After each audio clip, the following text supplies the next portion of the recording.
Welcome, fellow bookworms, to Tibra's Den. My name is Whitney, and I have a very exciting video for you guys. At least I'm really excited for it. But today I'm going to be walking you through my entire Nora Roberts collection. So I really can't wait to do this video. I just recently completed my collection minus one book, which I will talk about in a second.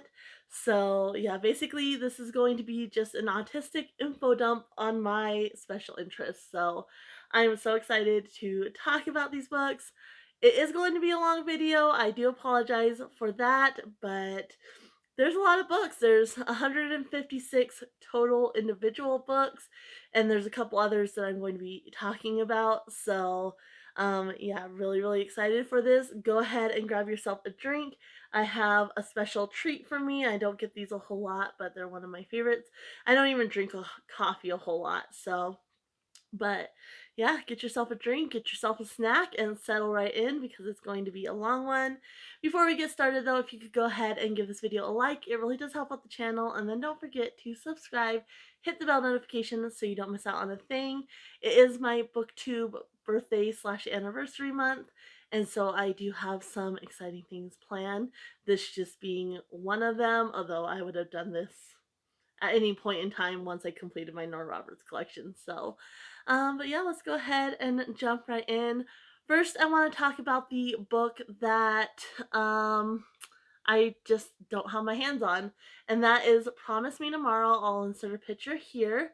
This one was published in 1984. It's one of her earlier works, and from what I understand, she just does not like this book. She doesn't think it's a good example of her writing, and she just thinks it's poorly written. So she has no plans to ever re-release this book, and so it's considered rare. I have found quite a few copies of it, but people are charging anywhere from the lowest price I found, which was $84, to the highest price, which was $170. Generally around 100 to 120 though. And honestly, I just don't think it's worth that price point. Especially these books, they say they're in good condition. The $84 in acceptable condition, but looking at the pictures and the notes, like they're not what I would consider good condition at all. They're what I would consider acceptable. And it's just kind of frustrating that people, because it's rare, are charging that price point when it's clearly not worth that amount of money. Um, so yeah, a little bit frustrated by that. I have kind of talked it over with my husband. If I don't get my hands on this book, like if I don't find a better deal or I can't come across it, like maybe a yard sale or something, you never know. I am going to go ahead and get it for my birthday because I'm not going to be able to let it go. This was a goal of mine, and my autistic brain is just like, no, you need this book. Your goal's not complete till you have this book. And plus, it's a special interest of mine. Like, I love Nora Roberts, and I need to have all her books. So, but Promise Me Tomorrow, you have Sarah, and she's an architect, and her future is kind of in the hands of Byron. I'm not sure how or anything like that. And they end up kind of having this very passionate affair, but it never leads to love. And so she ends up fleeing and going into the arms of a French man. But he has kind of a hidden, dangerous, ambition, I guess. And Byron re-enters the picture and kind of rekindles their old flame, from what I understand. So, again, not going to be able to get my hands on that one anytime soon, I think. But hopefully, if I don't find a better deal, I can get it for my birthday. So, the next one is actually a new release. It just got released on May 24th. I don't have it yet. I had to run into town and run some errands today, and normally we only have a Walmart here in my small town, and normally they have Nora Roberts new releases, but for whatever reason they did not have this one. They had a bunch of other ones. They even had her like on this little special section, some of her works. So I don't know what's going on there. But my husband, he works in the bigger city near us, and so he's gonna stop and pick it up for me. And that one's called Night Work. And so you have Harry and he ended up starting to steal at 9 years old in order to help his ailing mother kind of keep a roof over their head and such. And so after she ends up passing away, he still decides to steal. He ends up leaving Chicago, which is where they were living, and travels around, but he's still a thief. He ends up meeting Miranda, and they form a bond, but it's kind of dangerous for her to be with him just because of his line of work. And he kind of has a code of conduct, but the people he obviously works around and with and such don't necessarily. And he ends up taking a job by a man named Carter, offers him the job. And Carter decides that he kind of likes Harry's skills and he kind of wants to own Harry, I guess. And so it becomes too dangerous for Harry to be with Miranda. So he ends up leaving, but apparently he does it in a very cruel manner. And he ends up going on the run, but no matter where he goes, Carter still always finds him. So it sounds really, really interesting, and I can't wait to have it in my hands. Hopefully, I can add that one to my June TBR because I'm really excited to read it. So there's one more that I don't have that I'm going to talk about, and I don't have it because it's not out yet, but I'll talk about it when I get to the rest of the books that are part of that trilogy. So we'll go ahead and start with the first book. I'm kind of have them broken up by section. So right now we're going through the hardcovers, and then each section I'm going to kind of take a break so that way I can put them away and make space for the other books. But first up, we have Angels Fall, and this one was published in 2006. And you have Reese, and she is the sole survivor of a brutal crime. So she ends up in Angel's Fist, Wyoming. She ends up taking a job at a little diner, planning on it just being temporary. She's just kind of passing through. She goes for a hike and she sees a man and a woman fighting, and it looks like the man has his hands around the woman's neck. So she books it down the trail, runs into um, Brody, who's kind of this gruff loner type. And so by the time they get back up, there's no sign of the couple, and they alert the authorities, but there's no sign of struggle or anything like that. So nobody really believes her, especially because she's kind of a nervous person and just flighty and such. So nobody believes her except Brody. And then somebody decides to try to run her off. Because obviously she did see something. So I read this back when I first got it, but I don't remember it. I don't think I ever reread it or anything like that. And so I don't really remember it, so I can't really give you like a personal opinion on it. But sounds pretty good for sure. So go ahead and set that down there. Next up is one that I haven't read for a really long time. I don't remember rereading it, but I do have like a specific scene from it that I can still picture, and that is Birthright. And so this one was published in 2003. This is one of the earlier ones I actually got. So I had already read Chesapeake Blue, and I came across this one. Me and my friend were somewhere, I don't really remember where. There was a box of free books, and this was in it. Um, and it was right around that time when it was published, so I'm really surprised that it was in that box. But anyway, this one, you have Callie, who's an archaeologist, and there's a 5,000-year-old skull that's unearthed at a construction site, so she gets called in, but this construction site just kind of has like this cloud of death and misfortune around it, and so everybody thinks it's cursed and whatnot. Anyway, Callie ends up having to work with her ex-husband, and there's a lot of friction between them. Then there's this woman who enters and starts questioning Callie's upbringing and her identity and everything like that. And so, yeah, it just kind of has uh, this kind of ominous feel around the site. And then Callie starts getting questioned as far as like who she is and such. So I don't remember a whole lot about it because it's been so long, but like I said, there's one scene that I could picture vividly from this book, between her and her husband, which just really stood out in my mind apparently, or her ex-husband, I guess. So that is a Birthright. Pull that down. Next up, we have Blue Smoke. which this one follows Rena and her family's pizzeria gets burned down when she's a child. They do end up catching the arsonist, but it kind of instills a love for arson investigating into Rena, and so she pursues that as a career and kind of struggles with her relationship because of what she does and kind of her personality and such.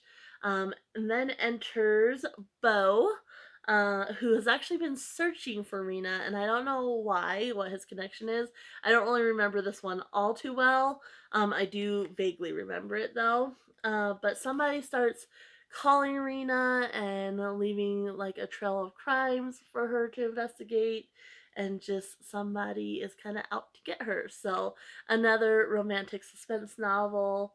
But yeah, I think this is one that was a little bit more unique as far as like the characters go, but a lot of her romantic suspense have a very similar vibe to them. And so that kind of fits in that slot, which is probably why I don't remember it so well. And let's see here. Next, we do have one that I remember very well because I've read it multiple times. This is a trilogy, but of course, it's in one solid book. And it's the Born In trilogy. So, it's the name of the book is Irish Born, but the trilogy is Born. And you have Born in Fire, Born in Ice, and Born in Shame. These were published from 1994 to 1996. And so, Born in Fire, basically the premise of the whole trilogy is you have these three sisters, and so Born in Fire is the oldest sister, and so she was born when her parents' relationship was still fiery and passionate and such. Then you have Born in Ice, the relationship has kind of cooled off and it was just basically marital duties.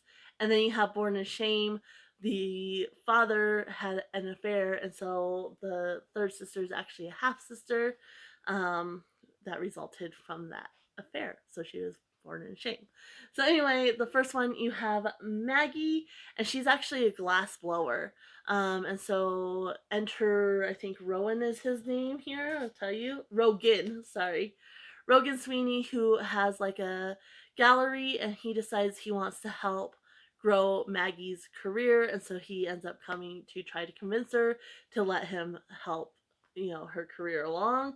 And of course, um, passion ensues. So then you have Born in Ice, which is my favorite of the three, and you have Brianna, and she runs a bed and breakfast. But it's wintertime, so it's pretty empty. And then you have American mystery writer Grayson Thane, and so Brianna's very very shy, and they end up kind of developing something as well.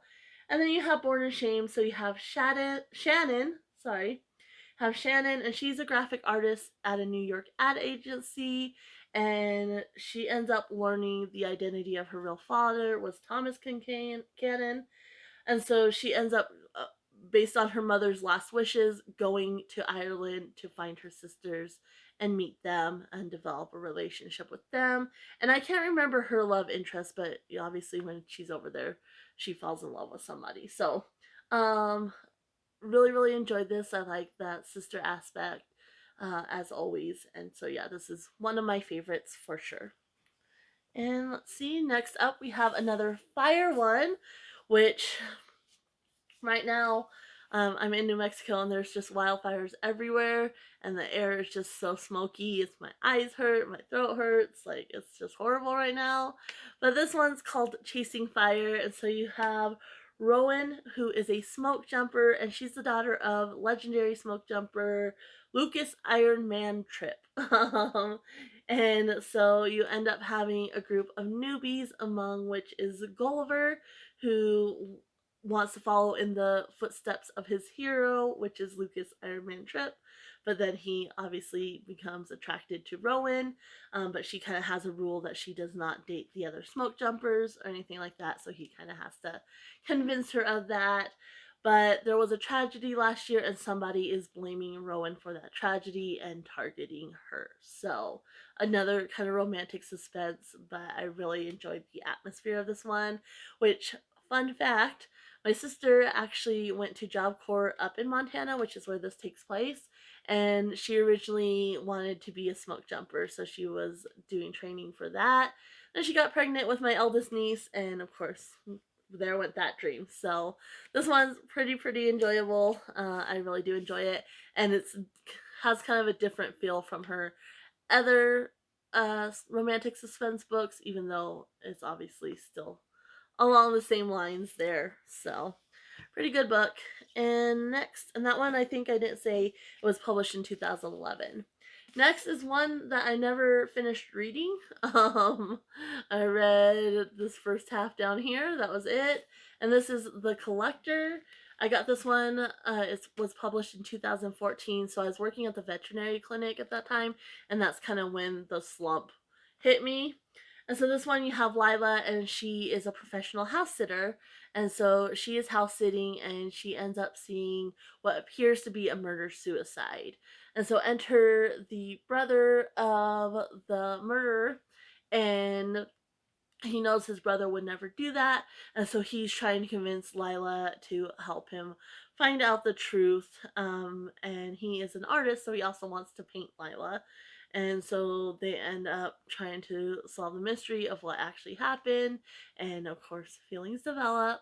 And then they end up going, and following the leads, which takes them into this uh, antique circle where obviously people are kind of backstabbing and stealing and such, and that's kind of what his brother was caught up in. And so yeah, I that's all I can tell you. Said I read part of it, never finished it, but I think I remember I enjoyed what I was reading. It's just I was in the middle of a slump and just wasn't really reading, so I ended up setting it down and never picking it up. Next, though, is one that I did read, and this was published in 2017, and this is Come Sundown. And out of all of her romantic suspense books, this is one of my favorites. There's one more that I particularly enjoyed as well, but this one had kind of a different enough feel that I really liked it. So this one you have the Bodine Family Ranch in Montana, which is a resort for people to get away, and it's kind of a family affair there. But Bodine is the one that kind of keeps things running, and there's a new hire named Callan. So obviously they start developing a relationship. But the Bodines have an old family secret. Her aunt ran away when she was 16, and everybody just assumed she ran away. She was kind of rebellious and whatnot.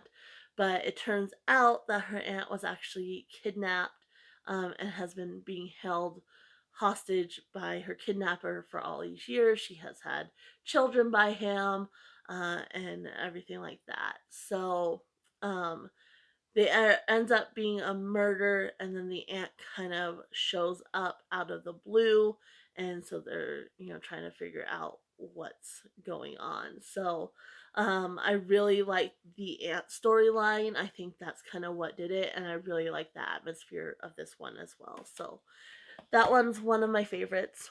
Next, we come to our first trilogy. And so this is the Chronicles of the One. So the first book was published in 2017. This is called Year One.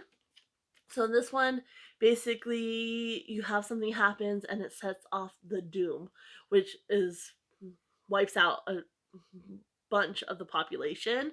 And out of the survivors, you kind of have three different factions. You have the purity warriors and the raiders, who are just normal people, and then you have two factions that gained magic when the doom swept through, and so you have light and dark magic from that. So this one follows Lana and Max, and kind of it's very dystopian feeling, very dark fantasy, and they're just kind of trying to pick up the pieces after the doom, form little communities and things like that. So that's the first one. And then in the next one, you have Lana and Max's daughter. It's kind of her childhood. She's actually protected and hidden because she's the one. So she's the one that's going to be able to get rid of the doom. And so she's hidden till her 13th birthday.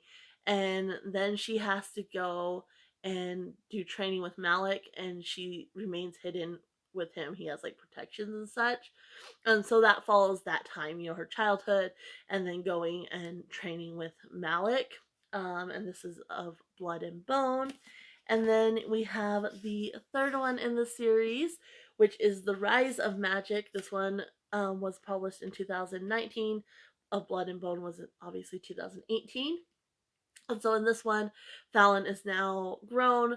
She has been trained and everything, and so she kind of takes on not only like the purity warriors and such, and kind of destroys, like they have like basically these camps where they're um killing off magic people and holding them captive so they can scientifically study them and such. And so she's taking on them and then also trying to get rid of the darkness that is causing all the upheaval and such. So, very, very good series. I read that aloud with my husband. It is heavy for sure. It's like a dark fantasy, and then you have that dystopian aspect. So it is very, very heavy, but really, really well written. Definitely one of my favorites for sure. My favorite out of the three books is probably the first one, though. I really liked the Lana and Max dynamic and like all the characters coming together and such. So, really, really good. The next one is a trilogy. I only have the first two books because the last one comes out in November, so I'll definitely be picking it up at that time. And this is another one I'm going to read aloud with my husband, so I haven't read the first two books yet, holding off until it gets closer to when the third book comes out so we can just read them all together. So this is the Dragonheart Legacy. The first one is called The Awakening. So in this one you have Breen, and this one was published in 2020. But you have Breen, and she's just kind of unhappy with work and life. She like has to pinch pennies and really struggle to get by, and she has a lot of anxiety and such. Well, she ends up having all these dreams, and she just thinks they're based on the stories that her father used to tell her growing up.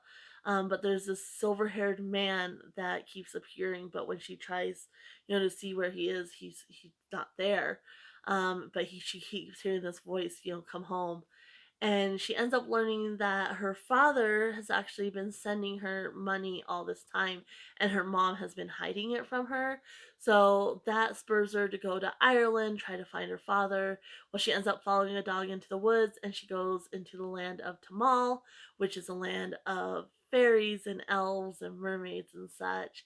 And she learns that she has powers, and so she's learning about her powers and starts training with Keegan, I think is the guy's name. And so that's the first book. And then in the second book, which is The Becoming, um, she brings her friend Marco, who I believe this is the first book that has LGBTQ rep, um, plus rep. And I believe Marco's that character, if I'm remembering right. And so she ends up bringing Marco with her to Tamal, but she learns that somebody in her bloodline is kind of out to sabotage Tamal and destroy it. So she's kind of having to address that. And of course, her and Keegan have been training and such, and they develop feelings for each other too. And then The Choice is going to be the last one that comes out in November. And in that one, she thinks, that for the moment, everything is good. She's celebrating her first holidays in Tamal, and spending time with Keegan on a more personal level and such. And she starts getting targeted by the enemy's witches, and they target her in sleep and such. And then there's people that need to be rescued and whatnot. So that's all I know about the series, but it sounds really, really good. And I can't wait to read it. We'll probably start at the end of the summer, early autumn, and like I said, read it and then be ready for the third one when it does come out. The next one is one of my favorites. I've read it so many times. This is probably, I said one of my favorites, probably one of the top ones out of her like series, and it's the uh Dream series, which this one book is called Lovers and Dreamers, so it has all three. So you have Daring to Dream, Holding the Dream, and Finding the Dream. The first two were published in 1996 and the last one in 1997. So the first one, you have Margot, and you have the Templetons who um, basically run hotels. Think like the Hiltons. So you have the Templetons, and so Margot's the daughter of their Irish housekeeper, and she grows up as sisters with Kate and Laura. But Margot kind of feels inferior because her mom's always harping on her, making sure she doesn't step outside her place, and such. And so it kind of creates this inferior complex within Margot, and she really struggles with that. And then as an adult, she ends up starting to date Laura's brother. So that's a fun one. And then Holding the Dream, you have Kate, and she was actually orphaned and she's taken in by the Templetons, and then raised by them, and she ends up growing up to be a businesswoman. She gets accused of embezzlement, and so she's really struggling with that. And I can't remember her love interest at all. That's probably Her story is probably my least favorite, so I don't really remember her love interest. But anyway, she's struggling with being accused of embezzlement and everything like that, and kind of where she goes from here. And the last one is my favorite. That is Finding the Dream. And this one follows Laura, which is the daughter of the Templetons. And she ends up learning that her husband has been having an affair, and they end up getting a divorce. And she decides that she wants to kind of stand on her own 2 feet without her parents' money, and kind of start on her own. And she has 2 kids, and her love interest is my favorite because it's her brother's old friend from their teenage days, and he ends up coming back, and then they develop a relationship, and he's kind of like has this bad boy personality and such. And so I really really enjoy him, and I just really like Laura as well. So that is Lovers and Dreamers, which, like I said, has Daring to Dream, Holding the Dream, and Finding the Dream. So next, we have Legacy, which is how I started my channel actually. I started with this book and I did discussion questions each week. I broke it down into chapter sets, and then I did kind of like a final set of discussion questions. And that's how my channel started. So this one was published, of course, last year. It's my anniversary month, and this was published in 2021. You have Adrian, and her father ends up trying to kill her and her mother when she is little, and her mom aren't very close. Her mom's kind of in the public eye, and kind of just very remote, emotionally closed off from Adrian. She ends up going to spend time with her grandparents right after the event that took place with her father, and she develops a really close relationship with them. So as they get older, she ends up moving back and staying with them. She starts her own fitness brand because her mom has a fitness brand, and so that's why she's in the public eye. She starts her own brand of fitness and ends up starting to get these letters, like these threatening letters. Her mom's like, don't worry about it, it just comes with the territory, don't take it seriously. But it turns out that there's something more to that. And when she moves back home, she ends up developing a relationship with her best friend's brother. So, and he had a relationship beforehand. I will say there's a trigger warning for this one. It does have a school shooting, which was a little bit rough to read for sure. So that is Legacy. Next, we have The Liar, which is another one I never finished. I read about half. This one was published in 2015. And so you have Shelby, and her husband ends up dying, leaving her in crippling debt. She learns that he was kind of a liar and an adulterer and such. Well, she finds a safety deposit box, and it has a bunch of IDs, with different names on them, and so she doesn't even know if the name her husband was using was real or not. And so she ends up going back to her hometown with her 3-year-old daughter, and she meets Griff, who is a successful contractor, but somebody ends up kind of targeting her, and there's something dangerous, probably tied to her deceased husband, I'm assuming. So, but yeah, that's The Liar. I never finished it, so I really don't know how it played out. Next up, we have Northern Lights. I do not have a dust jacket for this one. This was published in 2004. This one I have reread multiple times. On this one, you have Baltimore cop Nate Burke, and he ends up losing his partner and watching his partner die. So he leaves and goes to a tiny town in Alaska and becomes chief of police up there and starts a relationship with bush pilot Meg. But he ends up starting to investigate an unsolved murder, which of course the murderer is still at large somewhere in this little remote town in Alaska, and so that of course leads to danger for him. And I really remember enjoying the atmosphere of this book, and I really liked the character of Nate. Like, you really felt a lot of uh, empathy for him for sure. So then we have The Obsession, which is another one that I particularly enjoyed. It's another one, of course, of her romantic suspense books, but I think this one had a different enough feel to it that I enjoyed it a little bit more than the others. And this one's published in 2016. And so you have Naomi, and as a child, she ends up following her father into the woods to the root cellar one night and learns that he has a girl trapped down there. So she releases the girl, and of course, her father gets arrested and whatnot. So as an adult, she changes her last name, and she's now a photographer, and she ends up buying this little house that she needs to fix up and whatnot. But the town kind of wants to know her secrets, especially Xander, who ends up being her love interest. But of course, her past is not too far behind her. So I remember enjoying this one, uh, like I said, over some of her other ones. Definitely one of her better romantic suspenses for sure, even though they're all really good in my mind. So next, we have Remember When, which is the book she did under, Nora Roberts, and then her other pen name, J.D. Robb. So in the first part of this book, which was published in 2003, you have Lane Tavish, who used to be Elaine O'Hara, and she was the daughter of notorious conman Big Jack O'Hara. And so she ends up receiving a cryptic message from her long lost uncle, and then he ends up getting ran over in the street.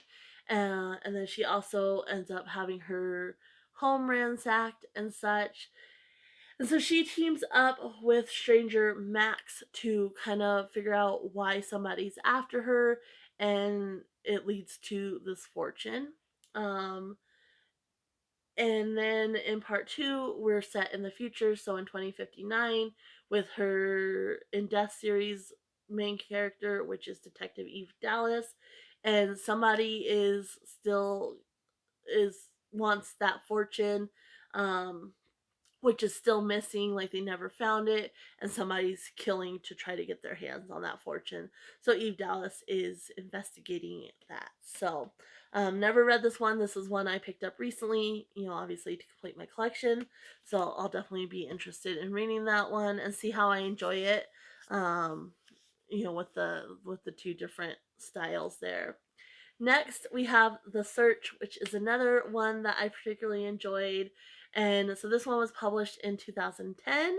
And you have Fiona, who has a dog training school and does search and rescue. She has like 3 labs, I think, which partial to labs here. So anyway, enter Simon, who had this puppy just kind of thrust upon him, and the puppy is eating everything. He named him Jaws.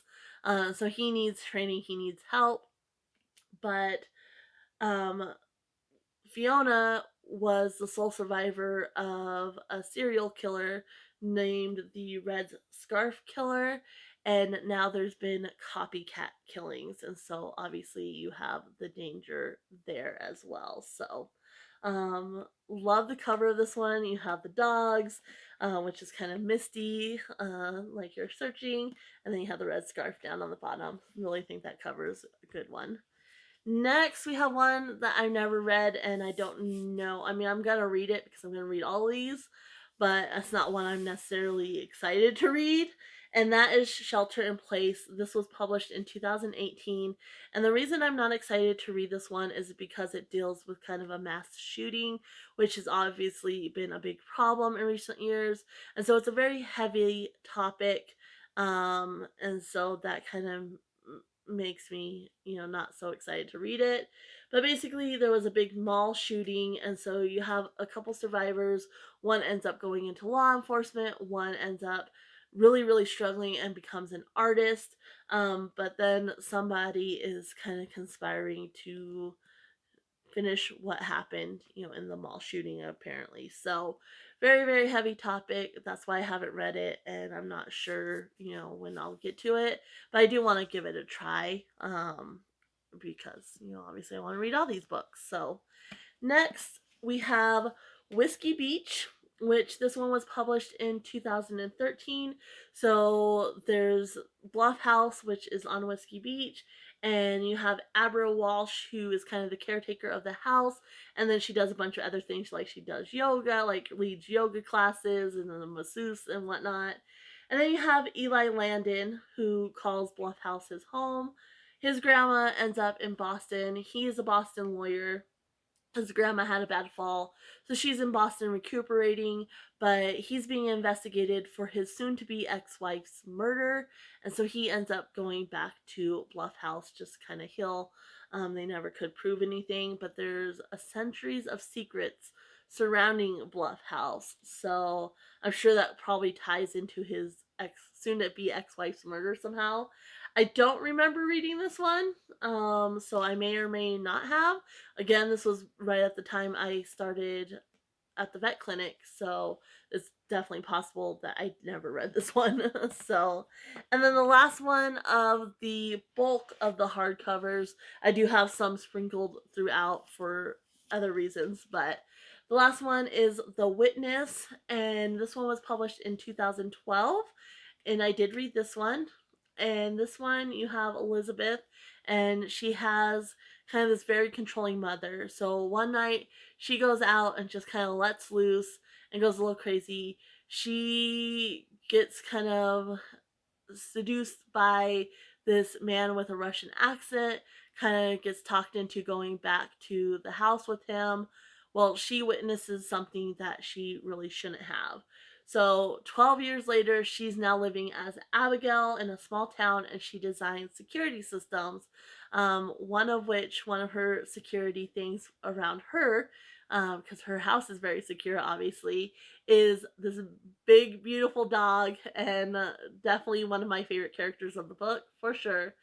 But enter police chief of the town, Brooks, and he obviously knows she has something to hide, but he's intrigued and wants to protect her and kind of learn what's going on.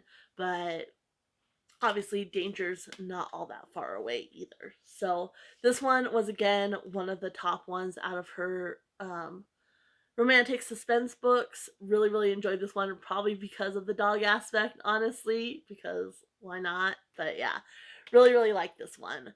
So I'm going to take a little bit of a break, get these all put away, enjoy some more of my little treat here, and it'll just be a second for you guys, and I'll be right back. All right, we are back. So I have this next stack organized. So there's some hardcovers, some larger like paperbacks in here, and most of these are either series or like anthology books. I don't think there's any standalones in this section. So yeah, let's get right to this one now.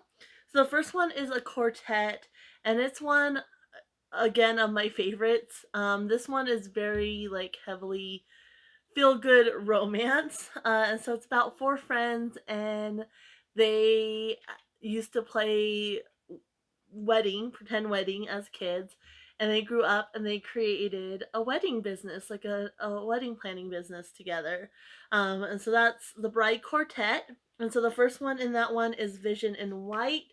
This one was published in 2009, and the main characters of this one are Mackenzie or Mac, and she is basically the wedding photographer. She takes the pictures, and her love interest is English school teacher, Carter, so he's kind of bookish and nerdy, but definitely has a sexy side to him. So that is the first one in the series. Let's see here. Try not to knock stuff over. The next one is that one is called Vision in White. Sorry. The next one is called Bed of Roses. And this one was also published in 2009. And this one follows Emma, who is basically the florist of the group. So she does all the flowers and kind of like the decorating and such.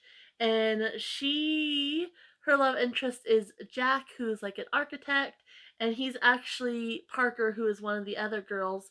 He's Parker's best friend.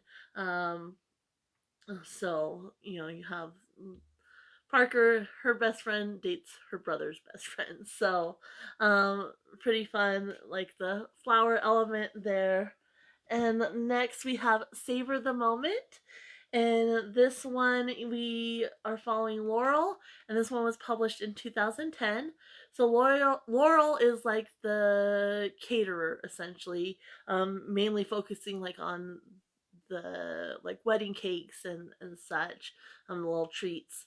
But she went to culinary school. Her friends helped her out because finances were a little tight, but that's kind of her role in the wedding planning business. And she actually ends up dating Delaney, who is Parker's brother. So she dates her brother, or her best friend's brother. And then we have Happy Ever After, and this one follows Parker, who's basically runs the plans it all out. I mean, they all run it together, but she's the one that puts all the pieces together and kind of plans it. So she's basically the event planner. And she ends up dating mechanic Malcolm, who is another friend of her brother Delaney.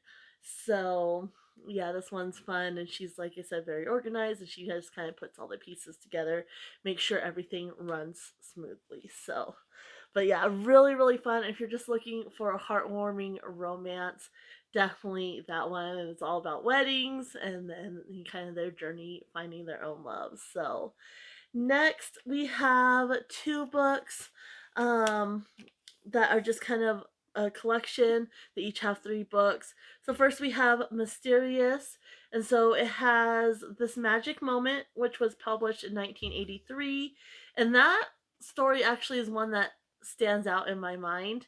Out of all these books, that one is really vivid in my mind.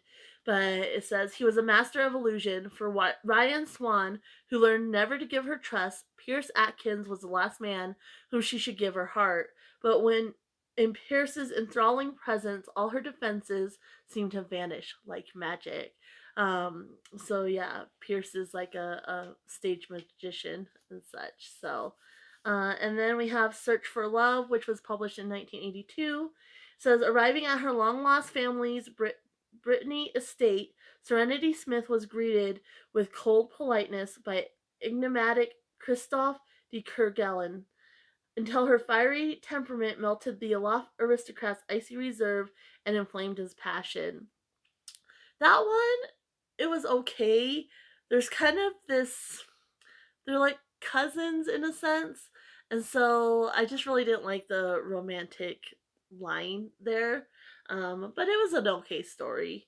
And then you have The Right Path, which was published in 1985.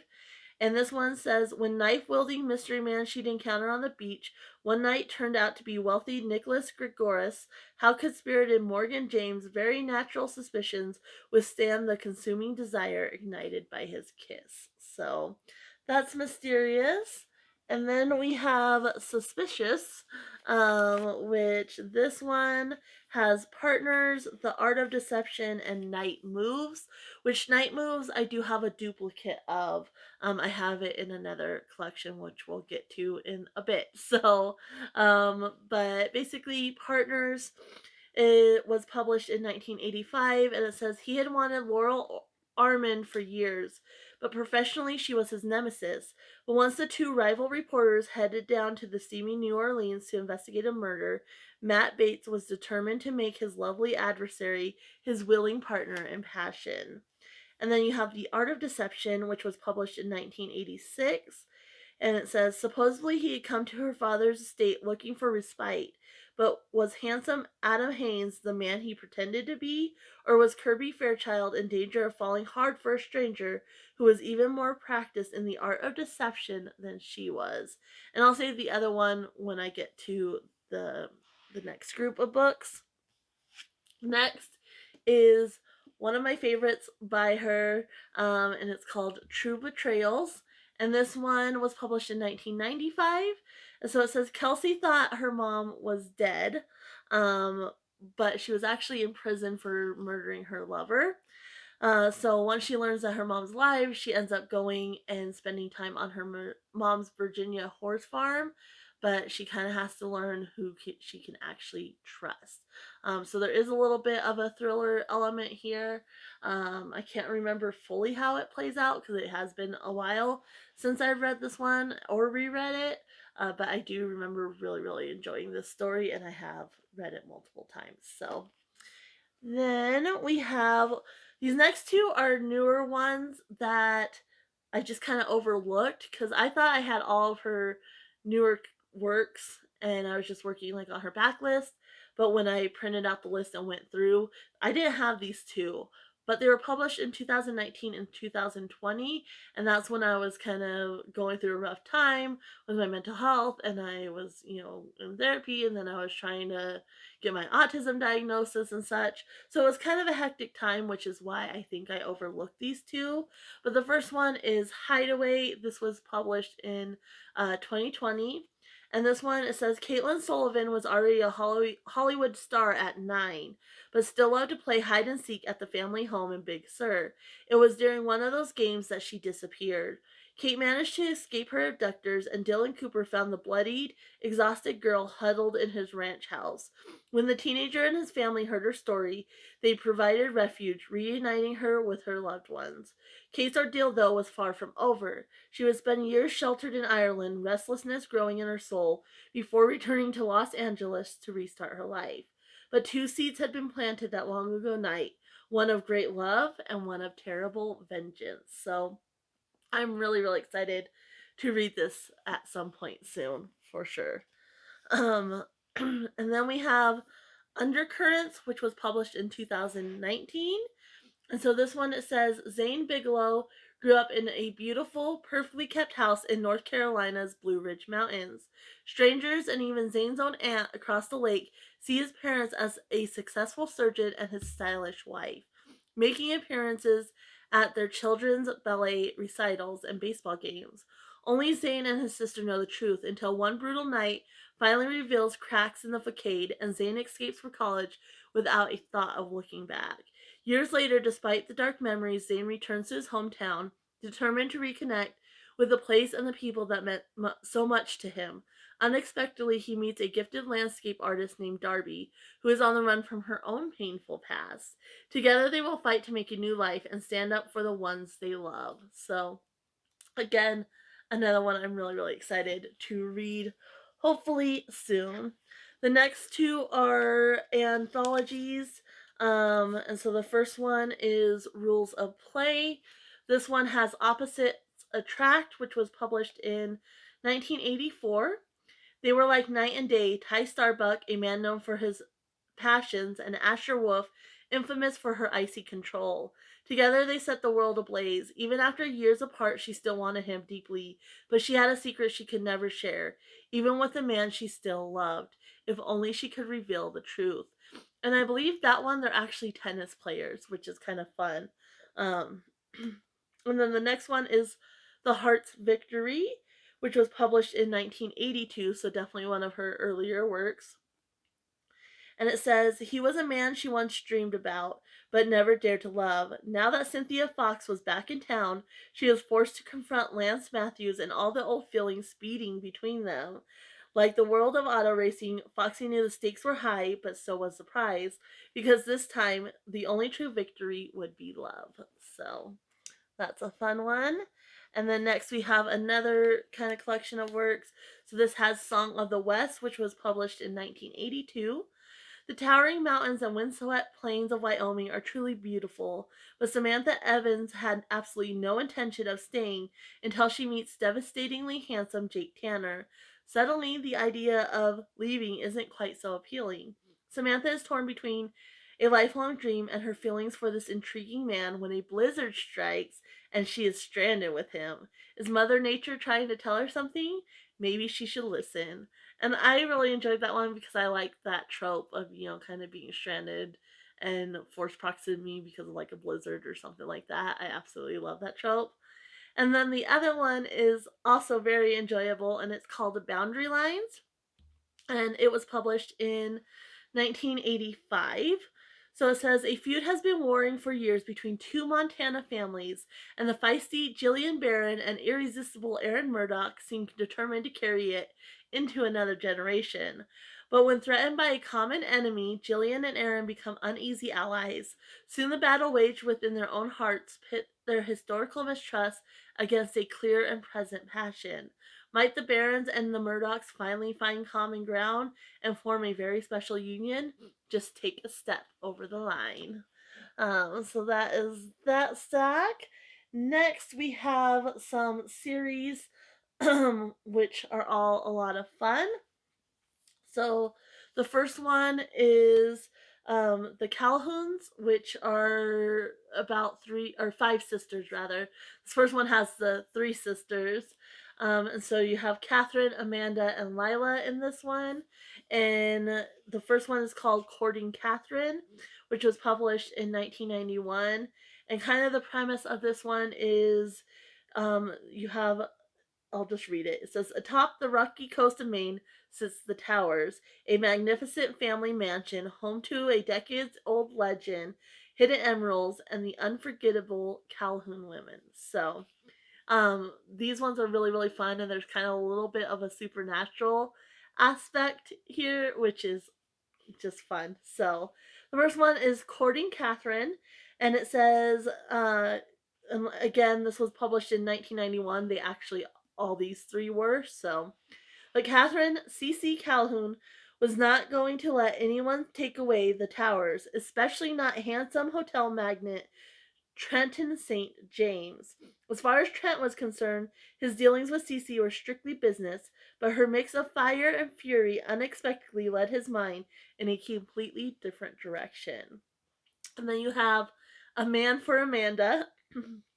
A slow drawl was all Amanda Calhoun heard when she walked into the wall of denim and muscle that was Sloane O'Reilly, the architect hired to renovate the Towers. Amanda found Sloane's easygoing manner infuriating, but his irresistible smile just might change her mind. And then lastly, on this one, you have For the Love of Lila, which says, adrift in a storm, Professor Max Quartermain thought he must have hallucinated the beautiful mermaid who came to his rescue. But Lila was no mystical creature. She was a woman of flesh and blood and undeniably attracted to the intense and mysterious stranger. So that's a fun one. And then the next two are Susanna and Megan. Susanna, which is Susanna's Surrender, was published in 1991, but Megan's Mate was not published until 1996. So for Susanna's Surrender, it says, burned out and tired as hell, the only thing ex-cop Holt Bradford wanted to do was relax. But when beautiful single mom Susanna invaded his solitude to search for the missing Calhoun emeralds, he couldn't say no. Holt was no longer the bad boy teen Susanna remembered. He'd grown into a dangerously sexy man. All the more reason to keep a safe distance. Susanna wouldn't risk her well-ordered life for a man who could make her mouth go dry with a simple glance. And then for Megan's Mate, we have Calhoun's sister-in-law. Megan O'Reilly and her young son have traveled far to become the Tower's newest residents and begin a fresh chapter in their lives. Cool as an Atlantic breeze, Megan buried her passions deep and vowed never to let her heart lead her astray again. But when boat captain Nate Fury sets his course for her, not even Megan's toughest resistance could divert him. The practical lady seemed destined to be swept away by the rugged seaman's formidable charm. So, There are those. The next three are the Cousins O'Dwyer trilogy. This trilogy is a lot of fun because it has dual timelines. So you have like a past timeline and then the present timeline. And it's like family tree connected. So it is really, really fun. And there's animal sidekicks in here, kind of be more like familiars for them. But the first one is called Dark Witch. Is a little torn up on the back, but it had like an excerpt from um, a newer work, so I didn't lose any pages or anything. But this one was published in 2013, and this one follows Iona, and she kind of grew up with indifferent parents, but she was really close to her nan, who told her stories about Ireland. So, in order to kind of find a connection to family, she goes to Ireland and she ends up finding her cousins. And while she's there, she starts working for a horse stable, which is owned by Boyle, and he is describes him as cowboy, pirate, and wild tribal horseman. And so they end up kind of having a relationship, and her kind of familiar or animal sidekick is a horse, which is so much fun.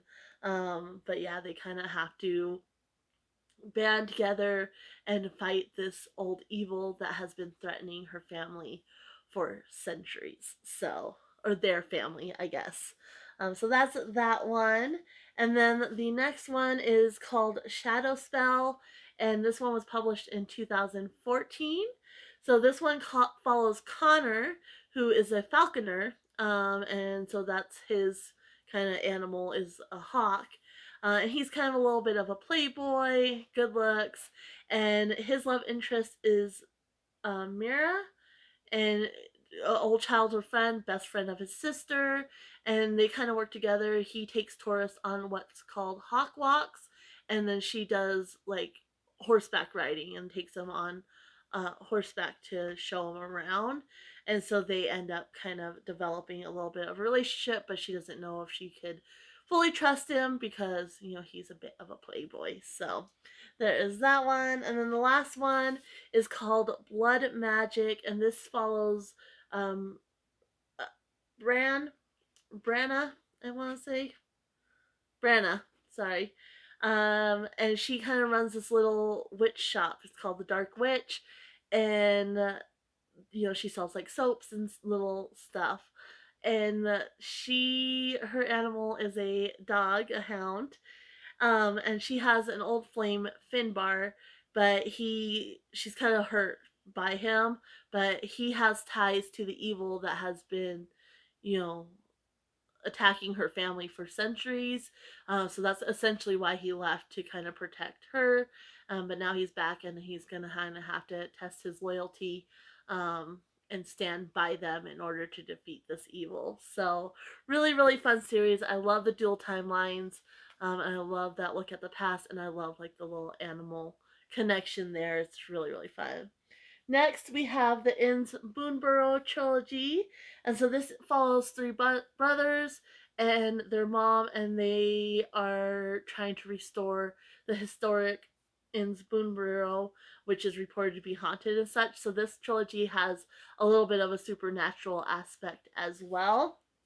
So the first one in this one is The Next Always. This was published in 2011, and you have the Montgomery brothers and, like I said, their mom, and they're trying to restore this historic hotel. And so the first one follows Beckett, who's kind of the architect of the family, so he kind of is making the plans to on how to restore the hotel and whatnot. And he is kind of sweet on his old childhood crush, and she is Claire, and she's widowed, so she moved away, and now she's coming back to her hometown after being widowed with her three young sons. And she runs a bookstore in town, so she's like very busy and such. And so they're like sneaking a little bit of a relationship in between all the chaos of being a single mother and him restoring this hotel. So that's a fun one. And then the next one is The Last Boyfriend. This was published in 2012. And so this one follows Owen, who is like, he kind of runs the construction business that his family owns. He does like the books and make sure everything's ship shape. And then you have Avery, who runs a pizzeria across the way from the hotel. And she and Owen used to date. They were childhood sweethearts, of course. Um, and Owen was her first boyfriend, everything like that. So now they're kind of reconnecting and rekindling, the flames there. So that is that one. And then the third one in the trilogy is The Perfect Hope. So now the hotel is up and running, and you have Ryder, and he's kind of like the carpenter of the family. And he's very standoffish, very unsociable, kind of just rough, but he has a sexy swagger that the girls just fall for. But their new innkeeper, Hope, is not falling for it. And so, she's kind of resistant to him, and he's kind of unsociable, and they end up, forming a relationship. So, another fun one, good, just solid romance, and it has that little supernatural aspect. That's a lot of fun. So, next we have the Gardens trilogy, which the first one is Stars of Fortune, and the atmosphere of these books is chef's kiss for sure. So this first one was published in 2015, and basically you have I'll just read this little part. To celebrate the rise of their new queen, three goddesses of the moon create three stars, one of fire, one of ice, and one of water. But then they fell from the sky, putting the fate of all the worlds in danger, and now three women and three men join forces to pick up the pieces. So basically they're having to find these stars, and restore them, otherwise the fate of the worlds is at stake. In this first one, they're searching for the fire star, and you have Sasha, and she's an artist, and she keeps having this vision. So she's a seer, and she's drawing these faces. She ends up going to Corfu, I want to say, and finds these strangers. They're strangers, but she knows their faces because she's been seeing them and drawing them. And then you have Bran, who's a magician, and ends up basically training her because she, has no clue what she's doing or anything like that. And so he's teaching her about her powers and whatnot. And of course, they develop a relationship in the meantime. So next we have Bay of Sighs, which love the character in this one probably the most. This one was published in 2016, and they're looking for the water star, of course, because you have mermaid Annika, and she's just a very innocent, very naive kind of soul, but she has a toughness to her. Obviously they're in this battle, and so she has to be tough. But then you have space and time traveler Sawyer, who falls for Annika. So that is that one. And then the last one in the trilogy is Island of Glass. So here they're looking for the ice star. Um, and this leads them to Ireland, of course. And so you have Doyle, who's an immortal, and so he's seen many, many lifetimes. And then you have archaeologist Riley, who has the spirit of the wolf in her. So I can't remember if she's like actually a shapeshifter or not, but yeah, this one, he's kind of standoffish because he's obviously faced a lot of loss being an immortal, so he's a little bit of a loner and such. But this is kind of the ending. A lot of is at stake to get that final star and prevent disaster. So that's a fun one as well. Next, let's see here. We'll go ahead and go over here. So this is the Donovan Legacy, which there's 4 books in this one, and I got Take This Man recently. There wasn't a lot of information online about Take This Man. And so I thought on Goodreads it said that the book by Nora Roberts was Take This Man. So I went ahead and got it. The book by Nora Roberts is actually called Enchanted, which is one of these books. So as soon as I got it and I opened up and I was looking, I was like, I already had that book. I'm not too upset. There are some that I already had the book that I wanted from her, that she did with other authors. So I'm not all that upset because I can read the other authors. So you have Nora Roberts, and like I said, her book is Enchanted. And then you have King's Ransom by Diana Palmer, and In the Family Way by Marie Ferrarella. Um, so yeah, that's kind of, like I said, goes with this set because it has that one in there. And then we have Captivated and Entranced, which is the first two in the Donovan legacy. Captivated was published in 1992, and so was Entranced. So, Captivated, his interest in her was purely professional, or so he told himself. Nash Kirkland has sought out Morgana Donovan, self proclaimed witch, to help him research his latest screenplay. The hard-headed skeptic didn't believe for a minute she was what she professed to be, but Nash somehow found himself falling under her bewitching spell. Nash had never trusted his feelings. How could he be sure the irresistible passion he felt was real and not just some conjurer's trick? Which I remember that one. It is so good because he doesn't trust. First, he doesn't believe her, but then he doesn't trust her once he does believe her. Oh, it's really really good. Anyway, second one is Entranced. Obviously, Sebastian Donovan was a fraud, but fiercely protective Mary Ellen Sutherland was desperate to find a missing baby and had run out of leads.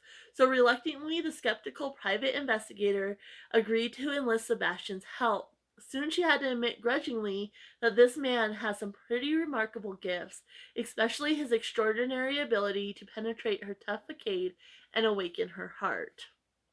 And then in the second one, you have Charmed and Enchanted. So Charmed was published also in 1992, but Enchanted wasn't published until 1999. So in Charmed, it says her legacy had been as much a curse as a blessing. So Anastasia Donovan had learned to keep it hidden. But when single dad Boone Sawyer swept into her heart, she longed to reveal everything despite her fear of the consequences. Then fate stepped in.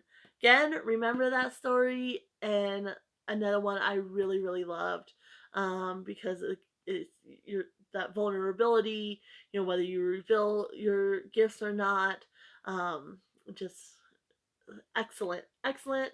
And then in Enchanted, lovely, guileless Rowan Murray was drawn to darkly enigmatic Liam Donovan with a power she never imagined possible. But before Liam could give Rowan his love, he first had to trust her with the incredible truth about himself and his family, which is why it's called the Donovan Legacy, because there's a power that runs through the family, um, which might not be what you think. So, and next, we're actually going to move on to her first published work, which was Irish Thoroughbred. And this one, it's called Irish Hearts. It has Irish Thoroughbred and Irish Rose.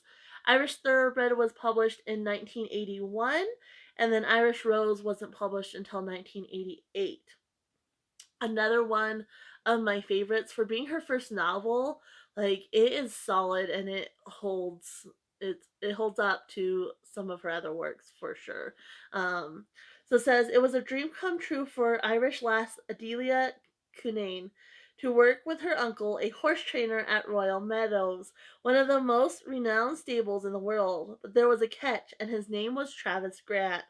He was the stable's owner, and a man as proud and as passionate, as opinionated as herself. And then you have Irish Rose. When Adelia's feisty cousin Erin McKinnon first meets Burke Logan, she's not impressed.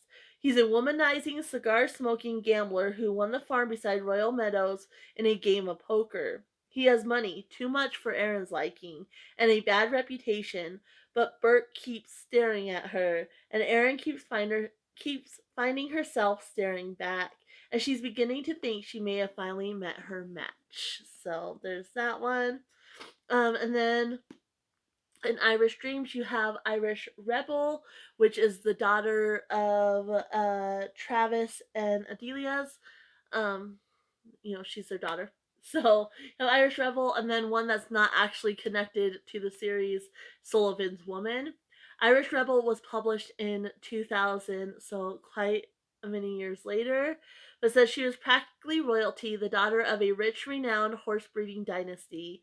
He was just a hard-working horse trainer, but Brian Donnelly was an American now, where even he might aspire to possess the breathtaking Keeley Grant. Her wealth and position didn't deter Brian, for it was the innocence Keeley offered him that beguiled the Irish rebel and threatened to corral his restless heart. So, and then in Sullivan's Woman, which was published in 1984, you have fired from yet another job, captivating model Cassidy St. John hardly expected the solution to her difficulties to come from an absolute stranger. When handsome, charismatic Colin Sullivan offered her a job modeling for one of his paintings, it seemed her troubles were over, but one look at his blue eyes and Cassidy knew they were only beginning. So, sorry, I got a little tongue tied there. The cat's distracting me. She snuck in. So there is that one. And then we're going to move on to the McCade Brothers, which is another fun series. So basically, you have four McCade brothers, and they were like the troublemakers of the town, a little bit rough and rowdy. And so the first one is about Rafe and Jared. So you have The Return of Rafe McCade, which was published in 1995, and The Pride of Jared McCade, which was also published in 1995. So it says 10 years later, the bad boy of the bunch had returned home. Appealing as ever, not even lovely Reagan Jones, the town's reserved antiques dealer, was immune to Rafe McCade. Reagan claimed her plans didn't include relationship with rebels, but her reaction to the return of Rafe McCade and his sizzling kisses said something quite different. Attorney Jared McCade had his pick of women. His dealings with Savannah Morningstar were strictly business, but thoughts of the outrageous, direct, and sinfully sexy woman kept him coming back for more. With Savannah's incendiary attitude, plus the pride of Jared McCade, something good or bad was bound to erupt. So there is that one. And then we have Devin and Shane, and honestly, Devin's story is my favorite. I absolutely love that one. So these two were published in 1996.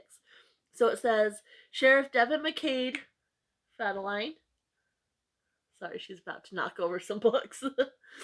So Sheriff Devin McCade watched patiently, painfully, as the woman he secretly cherished suffered through a less than perfect marriage. Now pretty Cassie Connor was free, but vulnerable. Devin knew he'd have to tread slowly, all the while wondering if the heart of Devin McCade could ever claim the woman he loved. Then the youngest McCade, Shane, was a man of the land, so the last woman he expected to catch his eye was PhD toting academic. But Rebecca Knight had caught much more than that. One beautiful lady didn't mean the fall of Shane McCade from bachelorhood was a sure thing, but it was definitely a possibility. And I remember reading that one, and Rebecca, you have these brothers, and they're kind of a little bit wild, and they're fighting, and she's like they're going to kill each other. Like, what's going on? And the other women were like, it's fine, they're fine. This is Frateline, the bad cat, who's being sneaky and trying to knock over books. So, all right, we got four more in this section, and then I'm going to take another break, get these put away, and then come back. But first, we have the series that started my obsession, which is the Chesapeake Bay Saga. So the first one I read was the last one, but we'll talk about that in a second. So first, you have Sea Swept, which of course is book one. And this one was published, I forgot to write it down here, 1998. So it was published in 1998. This one, basically the premise of the series is you had Ray and Stella Quinn, and they took in these three boys, first fostering them and then adopting them, and raised them. They were all from troubled pasts and whatnot. And then, Ray ends up passing, and he has his newest boy that he had taken in, and Stella's been passed for a while, and so the three brothers are now having to raise Seth. So the first ones are about kind of them and raising Seth, and then the last one is Seth as a grown adult. So but this one follows Cameron, who's kind of the daredevil, lived a very fast lifestyle, traveling all over, fast cars, fast women, whatever. And he ends up having to come back home after rape passes.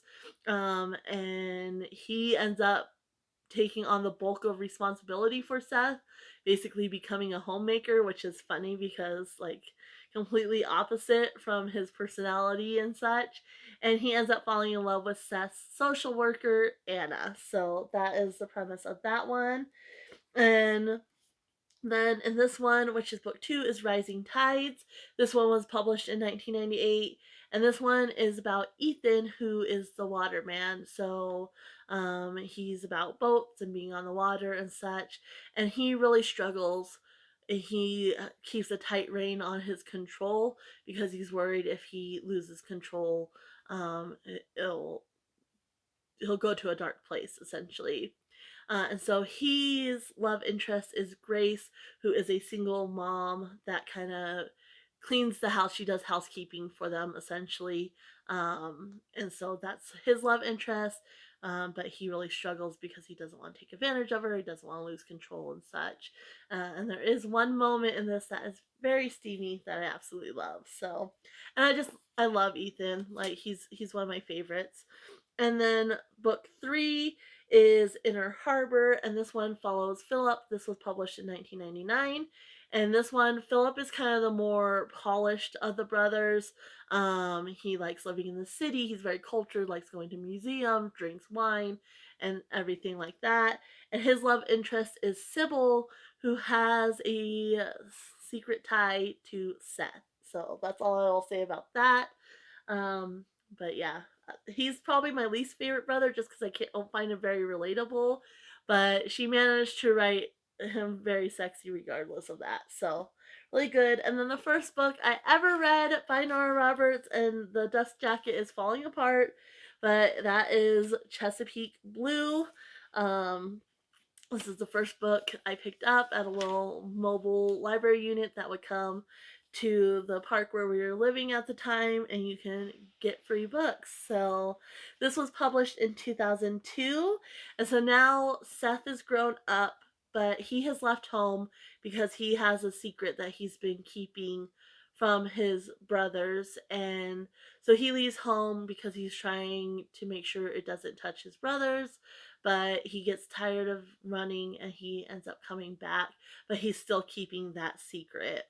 Um, and I can't remember his love interest, what her name is, but yeah, really really good. And there is a little bit of a supernatural aspect in these ones as well. So that is it for that stack. I'm gonna pause again, get these put away, and I will be right back. Right, we are on to the next section. So this is a bunch of mostly trilogies. There's a quartet, and then there's these ones back here are all family based. So there's a lot of them, especially in the McGregor one.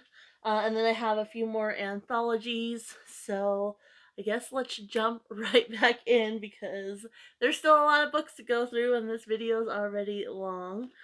So first we have the Circle trilogy, and this one I kind of forgot about it honestly, and as I was refreshing myself with it, this is one of the best trilogies, especially out of the ones that are a little bit darker. This one is so good. It has vampires, so, and a goddess, so of course it's good. This first book was published in 2006, so this is Morgana's Cross. So Morgana's the goddess, and you have Lilith, who is an ancient vampire. And so Morgana calls on Hoyt to gather up the other 5 people that are going to form the Circle of the Six. And so he is a sorcerer, and he kind of has a personal vendetta against Lilith, which I will get into in a second. And so his love interest is Glenna, who is a witch. And so they're working very, very closely together as they battle this evil. So, really, really good trilogy. If you like vampires, if you like dark storylines, this is definitely one to pick up, even if you aren't a huge romance fan. I mean, the romance is definitely there, don't get me wrong, but the story itself is fantastic. So, there's that one. The second one is called Dance of the Gods, and this one we have Blair, who is a demon hunter, so she's kind of the warrior of the group, and her love interest is Larkin, who is from the past. He's a nobleman, and he is a shapeshifter, so he can turn into all kinds of cool things, and of course they're still now they're all gathered and they're still battling the evil. So, really, really good. And then the third one is Valley of Silence. And so this one you have Scholar, and she's queen of a kingdom and kind of like a different realm, essentially. Mora, I want to see how you pronounce her name. And then her love interest is Cyan, and he is a vampire. He's actually Hoyt's brother, and he was turned by Lilith way back in the past when where the time where Hoyt and him are from. Um, and so Hoyt goes to the future. He's obviously been living as a vampire, so he's in present day, but Hoyt comes from the past and they're reunited, which is pretty cool. So, and obviously he's a vampire, so he has that darkness in him, but he's fighting with them to defeat the evil. So, really, really good. Really, really good trilogy. And then next we have 4 books, and this is Cordinia's Royal Family. So up first we have Bennett and Camille. And so Playboy Prince is the first book. Actually, no, this is the second book, sorry. First we have Gabriella and Alexander. So up first is Affair Royale, which was published in 1986. And I'll just read the little blurbs because they're really short. So she escaped, but she lost her memory, and her kidnappers were still on the loose. Now, Princess Gabriella needed a protector fast, and brash American Reeve McGee was the perfect man for the job. The handsome ex-policeman could handle absolutely anything, and except falling for love with a stunning and vulnerable woman in his care. And then In Command Performance, which was published in 1987. Years ago, she had a momentary schoolgirl crush on Prince Alexander, who was powerful, reserved, compelling, but he clearly disapproved of her. Now Eve Hamilton was every inch a woman, and Alex discovered he wanted to show her that he was all she could ever want in a man. So, a fun little romance, for sure. And then you have Bennett and Camille. So Playboy Prince was published also in 1987. Says when it came to women, Prince Bennett could never refuse a challenge, and after meeting quiet, lovely Lady Hannah Rothschild, the dashing playboy couldn't rest until he broke through her careful reserve. Love had always been a game to Bennett, but with this elusive, mysterious woman, he found his heart was on the line, and he was playing for keeps. And then you have Cordinia's Crown Jewel, which is the daughter of Gabriella. Um, and what was it? Reeve. So for a few blessed weeks, Her Royal Highness Camilla de Cordinia could just be plain Camilla McGee. She and working on a role for working in rural Vermont for archaeologist Delaney Kane. Devastatingly handsome, utterly cantankerous, offered the perfect refuge. But as her irritation became fascination, then desire, the royal runaway knew she'd have to confess. Would Dell see her as a woman to be loved or dismiss her as a royal pain? So, fun little royalty trope there, which is always a good time. Next, we have get myself organized here. We have the Gallagher's of Ardmore trilogy, which is another fun trilogy for sure. So first you have Jewels of the Sun, and basically in this trilogy you have uh, Aiden, Sean, and Darcy, and they run the local pub in their little village there. And in the first one, you have Jude Frances Murray, who's coming from America. She's kind of trying to find herself and connect to her roots and explore her heart a little bit. And she's staying in a place, and there's this ghost that is lonely and just sad and depressed and everything. And then there's a fairy prince, Carrick, who is trying to get these guys together so they can break the spell that's been put on his love, essentially. So this first one was published in 1999, and so this one follows Aiden, and he kind of runs the pub, and then, like I said, Jude Francis is his love interest, and she's the one coming to kind of explore her heart and her roots and such. And then we have Tears of the Moon. So this one you have Sean, and he's a bit of a dreamer, kind of a little bit romantic and such. And then you have clear-headed Brenna, and they've known each other all their lives, but now they must outweigh pride and ambition with love and generosity. And so it seems like they're kind of opposites attract, and so obviously Prince Carrick is kind of meddling, because them accepting and finding love um, is basically what's going to break the spell. So, and then the final one is Heart of the Sea. So this one you have Trevor, who is from America but is drawn back to his roots, and so he ends up staying in the same little cabin where Jude did, and the ghost is obviously still there. And then he meets Darcy, who has made it no secret that she wants to find a rich man that can give her, an exciting life, full of travel and adventure and such. Um, and I think they're kind of on to Carrick at this point, and so they're kind of resistant to being meddled with a little bit.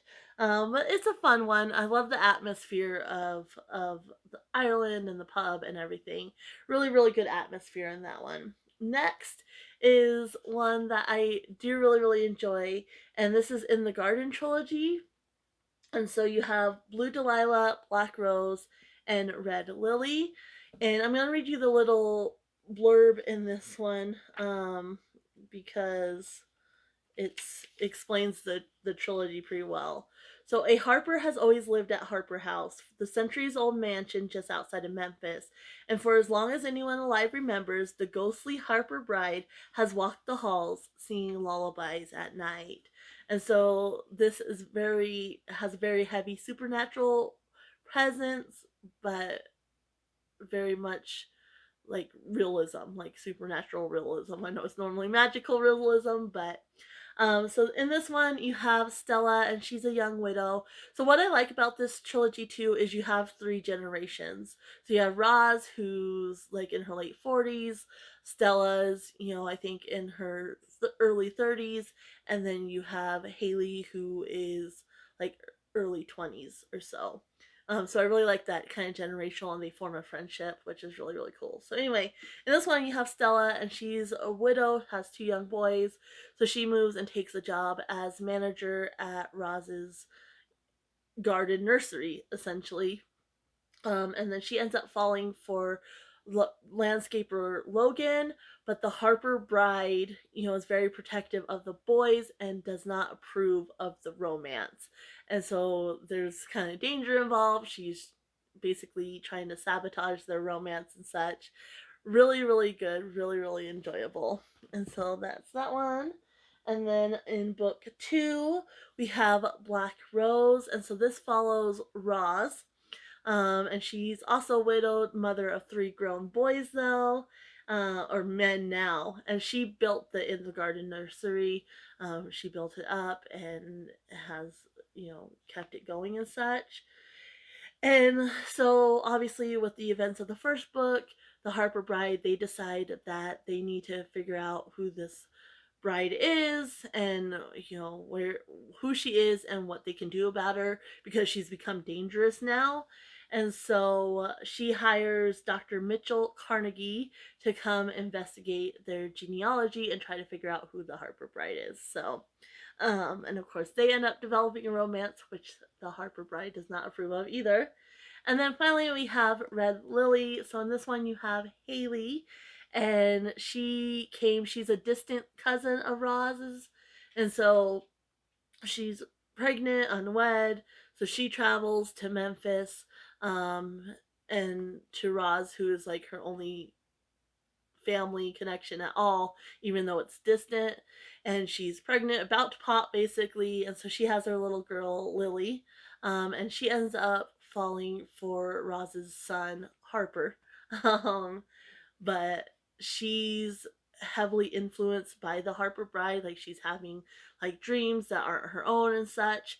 And I think because her and the Harper bride are around the same age.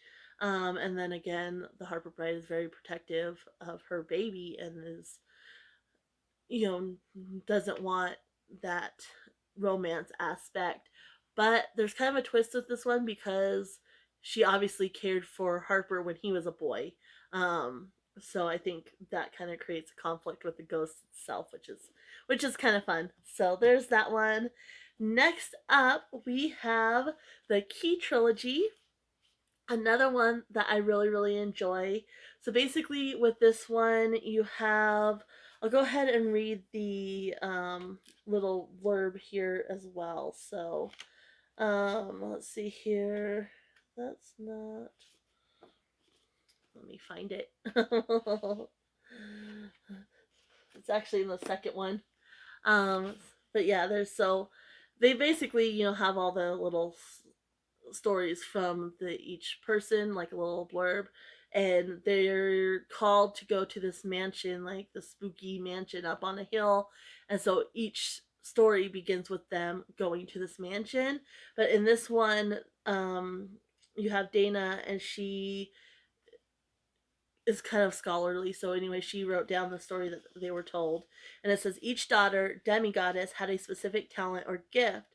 One is art or beauty, the other is knowledge or truth, the third is courage or valor. A spell is cast on the daughters. The daughters' souls are stolen, locked in a glass box, known as the Box of Souls, which can only be opened by 3 keys turned by human hands. If the quest is complete, the Box of Souls will be opened, and the daughters of glass freed.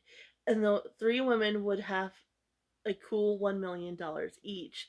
So basically, they're chosen to they're the keys, and they gotta figure out how to unlock the boxes. And each one, what I like about this one, like some of the others, they're kind of working together as a group. With this one, like, yes, they're a unit, but each key is really focused on one woman. Like, they're kind of responsible for unlocking their portion, essentially, and finding their key. And so the others can kind of support them, but it's mainly their role, which is fun. So the first one is Key of Light. This was published in 2003. And this one follows Mallory. I don't remember any of their love interests or anything like that.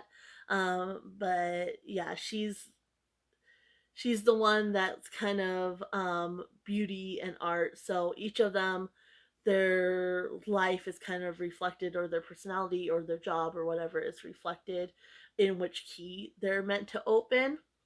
And so she's the Key of Light, which is art or beauty. And so that's her key that she has to figure out how she can unlock it. And it does kind of tie into art, which was really cool how that was done. I really enjoyed it. And then you have the Key of Knowledge, and this one follows Dana. And again, I don't remember her love interest, but again, she's having to kind of seek out the knowledge and figure out. And I believe this one kind of ties into books, if I'm remembering correctly, but I could be completely mistaken. It's been a while since I read them. And then the last one is Key of Valor, which follows Zoe and is obviously related to Valor. So that is that one. Next, we have the Sign of Seven trilogy. So in this one, basically, 3 boys go out to the woods one night, and they decide to become blood brothers, but little do they know that they are going to unleash a demon. And every 7 years, strange things happen in the town of Hawkins Cove. I believe that's what it's called. Um, and the townspeople just turn crazy, and they are tied to whatever can stop the demon. And then there's three women that are tied to the demon itself. They are are tied down the line to him, and so they have to come together to defeat this evil, and they each share a gift. So in the first one, it's called Blood Brothers, of course, because they make that blood pact.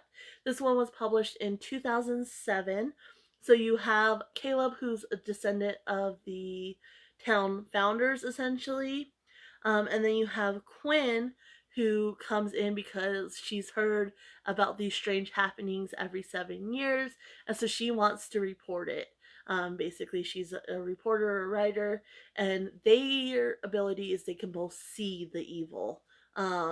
Which, one thing I will say, Quinn, what I enjoyed about her is it's kind of that diet culture thing. Like, she's very, like, she'll take a bite from his pizza or something because then it doesn't count and such. But it's done in such a way that it's like her a personality quirk of hers, and it's not. I mean, it kind of is a little bit annoying, but it's not so annoying because it's a personality quirk of hers. And it is kind of cute how she thinks, oh, if I just, I'll just have a part of yours and then it doesn't count. Like, it's kind of cute. So that's the first one. And then let's see here. We have the second one, which is called The Hollow. And in this one, you have town lawyer Fox and you have Layla, and they both can see into others' minds, but Layla is kind of new to the ability and she's not quite comfortable with it. And so she's kind of having to come to terms with that, and learn, to kind of trust the others and such. So, and open herself up and not stay closed off. So that's their story. And then the last one is called The Pagan Stone. And this one you have Gage, who's kind of a gambler and such. He had a rough childhood.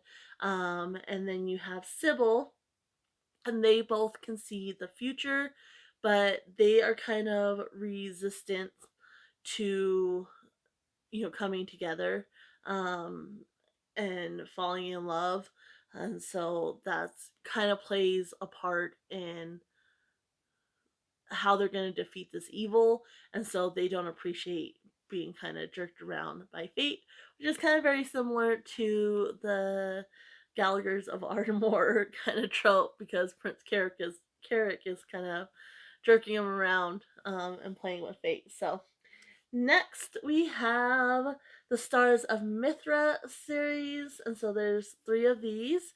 So the first one is called Hidden Star. This was published in 1997. So this one, basically, you have three women, and they have these diamonds, or sapphires, sorry, which are called the Stars of Mithra. And so this first one, it says she couldn't remember a thing, not even who she was, but it was clear Bailey James was in trouble, big trouble, and she desperately needed Cade Paris to help her live long enough to find out just what kind. The moment the cool-headed private eye laid eyes on the fragile beauty, she almost had him forgetting who he was. If Bailey was a criminal, Cade would eat his PI license. But what was she doing with a satchel full of cash and a diamond as big as a baby's fist? And how could he unravel the mystery if he kept tripping over his heart? So that one. And then we have Captive Star. And this one was published also in 1997. And this one says, it should have been a piece of cake. All he had to do was pick up some pretty little bail jumper who wasn't even bothering to hide. But cynical bounty hunter Jack Dakota soon discovered there was nothing easy about Spitfire MJ O'Leary or about this case. Someone had set them both up. Now they were handcuffed together and on the run from a pair of hired killers. And MJ wasn't talking, not even when Jack found a gigantic blue diamond. So it's not a sapphire, blue diamond, sorry. Blue diamond hidden in her purse. Everything told Jack this alluring vixen couldn't be trusted. Everything, that is, except his captive heart. So I hadn't read those two, but I have read this one because I actually have it, a duplicate in this book, because this is a two-in-one. So I have a duplicate copy here, but not important. So this one was published in 1998, and it says he was standing face to face with a dead woman and she was holding a gun. Lieutenant Seth Buchanan's homicide investigation and his heart were thrown into turmoil when Grace Fontaine turned up very much alive and in possession of one of the huge blue diamonds known as the Stars of Mithra. The cool, controlled Cop never let his feelings get in the way of his job, and everything he knew about the notorious heiress told him she was poison. But in her irresistible presence, it was hard to remember there was any mystery more important to solve than that of Grace herself. So there's that one. Like I said, one of the stories in here is just a duplicate of that, and the other one is Treasures Lost, Treasures Found, and it was published in 1986. And it says, Kate Hardesty had inherited a dream, a pile of mysterious charts and notebooks mapping the way to sunken treasure. Determined to complete her father's exploration, she returned to the island where she grew up and hired deep-sea diver Kai Silver, the man she left behind 4 years ago. But working with Kai meant more than searching for gold. It meant finding a priceless treasure Kate hadn't been looking for. So there's that one. And then the last trilogy over here is the Three Sisters Island trilogy. And this is another one that I really, really enjoyed. Basically, Three Sisters Island, you had a curse placed upon it. And these guys, I think, are descendants of the three witches. So let's see here. So, Three Sister Island trilogy set on a remote rocky island off the coast of Massachusetts, steeped in history, romance, and legends. Um, so basically, the island suffers under a terrible curse, one that can only be broken by the descendants of the three sisters, the witches who settled the island back in 1692. And now, with the help of two other strong gifted women and the nightmares of the past haunting her every step, she must find the power to save her home, her love, and herself, which that's talking about Nell. So this is the first one, Dance Upon the Air, and you have Nell, and she's on the run from a husband who was basically abusive, and so I think she faked her death, and she's on the run. So she has a big secret, and she comes to Three Sisters Island, and she starts running the little bookstore cafe. And Sheriff Zach is interested in her. But obviously, she's struggling because she's keeping this big secret from him.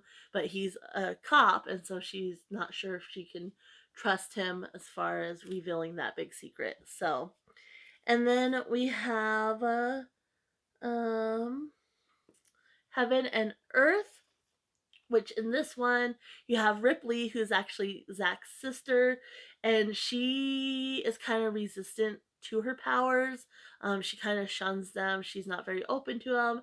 And then you have McAllister Book, who is a researcher who's come to investigate not only the islands and the myth of the curse, and such, but obviously the witches and the history and such. So obviously her romantic love interest, and she kind of struggles because she's already denying it, and he's really, really interested in that. And she's kind of in denial, so it creates tension there.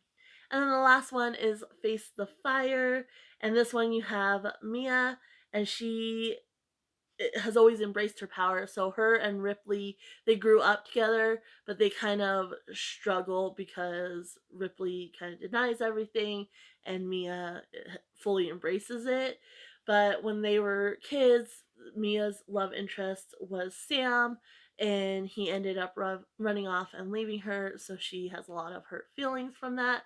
But now he's back, and he kind of fulfills that final element. So you obviously have air, earth, fire, and so he fulfills that water element, and he plays a part in breaking the curse as well. So, but he comes back because he's um, running the only hotel in town. So that is the Three Sisters Island trilogy, which is another fun one, full of magic, very romance, but like feel good as well.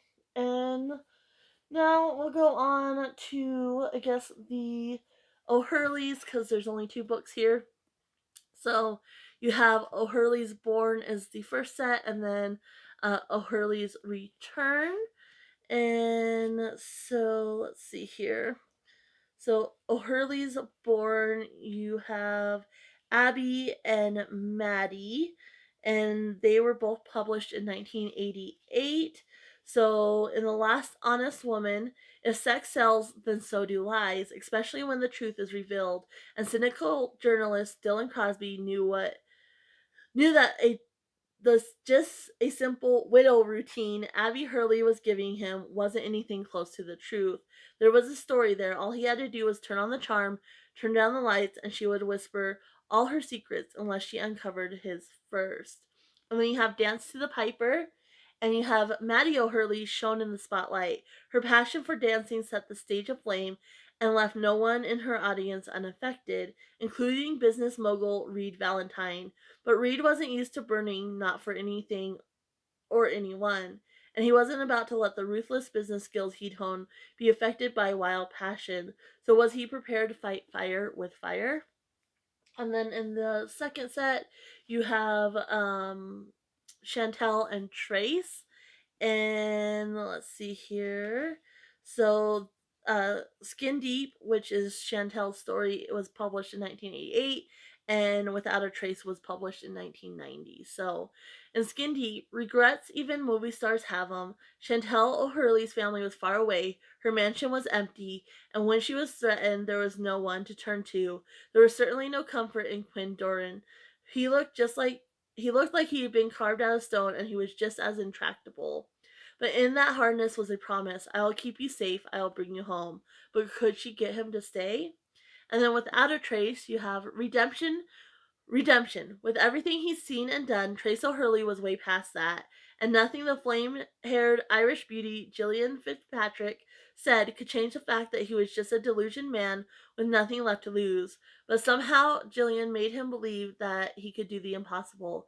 Rescue her family, take down a terrorist organization, ask forgiveness, and be one of the O'Hurleys again at last. So, um, and I believe if I'm recalling right, like they were like performers as kids and kind of pushed really hard, and so like Abby just wants a home and a quiet life, and Trace kind of ran off where the other two kept entertaining essentially.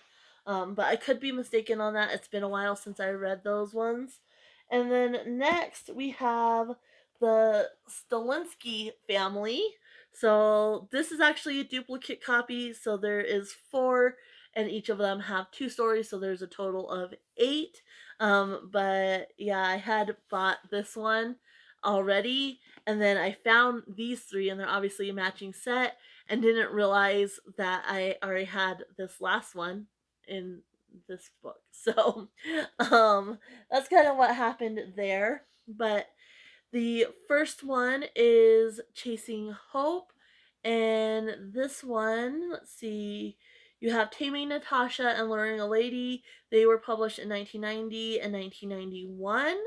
And in Taming Natasha, first time single father Spence Kimball sets eyes on Natasha Stolinsky. He is floored by her exotic beauty, but the former ballet dancer turned toy shop owner has a fiery temperament that keeps most men safely at bay. Sensing a hidden wound, Spence and his little girl join forces to find a way into Natasha's closely guarded heart. He'll do whatever it takes to tame Natasha's fears and show her how to love. And then in Luring a Lady, nothing in Sydney Hayward's background of wealth and privilege has prepared her to take the helm of her family's corporation, and her new responsibilities leave no room for complications. Mikhail Stolinsky is definitely a complication. Earthy and masculine, Mikhail comes from a world utterly different from her own. But the way she feels when he puts his strong, work-hardened hands on her is wreaking havoc with Sydney's resolve. So there's that one. And then you have Chasing Passion, which has Falling for Rachel and Convincing Alex. And these were published in 1993 for Falling for Rachel and 1994 for Convincing Alex. So, Falling for Rachel. Landlocked in Manhattan, rugged seaman Zach Muldoon wants needs a tough, no-nonsense lawyer to save his kid's brother, delinquent Hyde. Public defender Rachel Stilinski is not what he had in mind until he discovers there's a lot more to the beautiful, cool-headed attorney than meets the eye, and he finds himself falling for a hook, line, and sinker. And then you have Convincing Alex. When Alex Stilinski mistakenly arrests daring, bold soap opera writer Bess McNee for soliciting, Bess decides the sexy detective is absolutely perfect for her research and for herself. Now all she has to do is convince him she's right. So there's that one. And then lastly, which again have the duplicate wrong but duplicate here. So this one's just, two classic Stilinski stories where this one's Chasing Destiny. So you have Waiting for Nick and Considering Kate. And so these were published Waiting for Nick 1997 and Considering Kate 2001. So Frederica Kimball is ready for life on her own in New York. She has three goals: find her own place, become a Broadway lyricist, and get Nick Lebec to fall as desperately in love with her as she always has been with him. Though Nick has always treated Freddie like a little sister, she can't help but notice the strong, passionate, and head-to-toe gorgeous woman standing in her place. Fight as he might, Nick suddenly finds his feeling for Freddie are anything but brotherly. And then you have Kate Stilinski Kimball has turned her back on glamour and fame and has come home to make a fresh start. Only thing more perfect than the beautiful, dilapidated building she has bought for her new dance school is Brody O'Connell, the frustrating and surprisingly fascinating contractor she's hired for the renovation. Brody is determined to resist Kate's effortless allure. She's not She's not Natasha Stilinski's pampered, perfect daughter after all. But how long can a man hold out against his own heart? So these two are the children of obviously Natasha and Spence. So Frederica was obviously the little girl, and then they had Kate. So that's a fun one. Then I have the duplicate, and then this one has characters from Considering Kate. So you have Reflections and Dance of Dreams. And these were published. Reflections was actually published in 1983, and so was Dance of Dreams. So first you have Reflections. A lifetime pursuing her dreams had left Lindsay Dunn little time for romance, but seductive Seth Bannon is about to give the inexperienced beauty a crash course in the art of love. And then you have Dance of Dreams. Innocent Ruth Bannon is in awe of her demanding mercurial mentor Nikolai Davidov. Davidov. But when their partnership erupts into passionate desire, it's up to Ruth to teach the guarded Nikolai the tender dance of love. So has that ballet connection to obviously the characters from the Stilinski line. Then we have our McGregor books. So there's a lot. Most of these have two stories in them. Most of them have two stories. Rebellion's a single story, and this one just has a duplicate um, from the others. So first we have Serena and Kane, and it has a family tree, which is very helpful. That's always nice. So we have Playing the Odds and Tempting Fate, which both were published in 1985. So Playing the Odds, Serena McGregor had been looking for a little independence and some much needed adventure. Justin Blade was not what she had in mind. The stakes were high and Justin was betting on changing Serena's mind about him. But when this fiery Harris upped the ante on a cool Comanche gambler, Steamy didn't begin to describe the results. Then you have Tempting Fate. Attorney Kane McGregor had a reputation for being a demon in and out of the courtroom. The dashing young attorney rarely met a case or a woman he couldn't win. But Diana Blade was no ordinary lady. Kane yearned to break her down her icy wall and control and release the passionate woman within.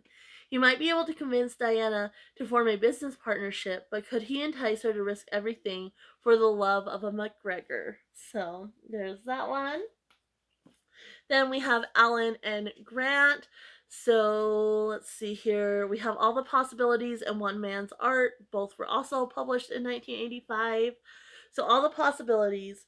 Creative, compelling, unconventional Shelby Campbell was unlike any woman Senator Alan McGregor had ever known.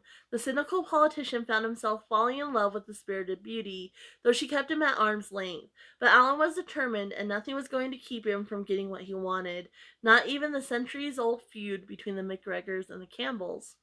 Then in One Man's Art, Grant Campbell was a loner, rude and impossible, yet as soon as he opened the lighthouse door to Genevieve Grandeau on that stormy night, she was lost. Underneath his gruff, handsome exterior, he was intelligent, sensitive, and slightly scarred. To Jenny, loving meant sharing and trusting, but Grant was hiding in the shadows of the past, afraid to move beyond it. She'd have to convince him of that their love was a beacon for the future, but how? So, it's that one. Then we have Daniel and Ian. So Daniel is like the matriarch of the family, and then Ian's kind of like an ancestor. And In From the Cold, which is in here, is the one that's in the historical Christmas stories. And so let's see here. So we have um, For Now and Forever, which was published in 1987, and then In From the Cold, which was published in 1990. So For Now, Forever, Anna, Daniel McGregor's wife of 40 years, relives her remarkable courtship. It was a time when the meddlesome matchmaking patriarch and self-made millionaire Daniel McGregor faced his biggest challenge: to convince the love of his life to marry him. Here at last is a story of how Daniel wooed and won the fiercely independent Anna Whitfield and launched his formidable dynasty. And then In From the Cold. In the 18th century, Minuteman Ian McGregor discovers that battling the British has not helped in the least to prepare him for the fight he's got on his hands to win the heart of Irish Spitfire Alana Flynn. So there's that one. Like I said, it goes back to the patriarch. And then you have Rebellion, which actually goes back to Scotland of 1745. So in From the Cold, I think that one, but they probably mention it in other ones. They kind of reference the the history like of their family and such. And this is where it all started in Scotland. And so this one was actually published in 1988. And so it says, so it's published after, but it's a prequel to Scotland, 1745, against the bloody background of the Battle of Culloden. Another war was waged and won. The prize was honor and the victory love. Scottish beauty Serena McGregor's hatred of all English began as a child when she watched as a band of Englishmen attacked her mother. Her brother's friend Brigham Langston was no exception to Serena's loathing, despite his supposed loyalty to the Scottish cause and his good looks. Although Brigham eventually proves himself worthy of the McGregor family's respect, Serena is still reluctant to abandon her hatred for him and his heritage. But Brigham has other plans. Serena has captivated him with her beauty, her passion for life, and commitment to her beliefs, and he refuses to let her antagonistic attitude keep him from winning her. And Serena must learn to keep her open mind as Brigham opens his heart to see the true love awaiting her. So that's really fun. I liked how she went back to their history. And then we have the McGregor brides. So these are three of um, Daniel McGregor's granddaughters, and he's trying to play matchmaker with them. And then we have Robert and Sybil. And let's see, I forgot to tell you when this one was published. So this one was published in 1997. And then we have Robert and Sybil. And let's see. So The Winning Hand and The Perfect Neighbor. Winning Hand was published in 1998, and The Perfect Neighbor was published in 1999. So in The Winning Hand, when Darcy Wallace spends her last $3 at the hotel casino and wins the jackpot, all casino manager Robert McGregor Blade wants to do is protect her. But something about the lovely young woman is getting under Mac's skin and playing havoc with his big brotherly intentions. He knows that if he wants to win her over, he'll have to take the biggest gamble of his life.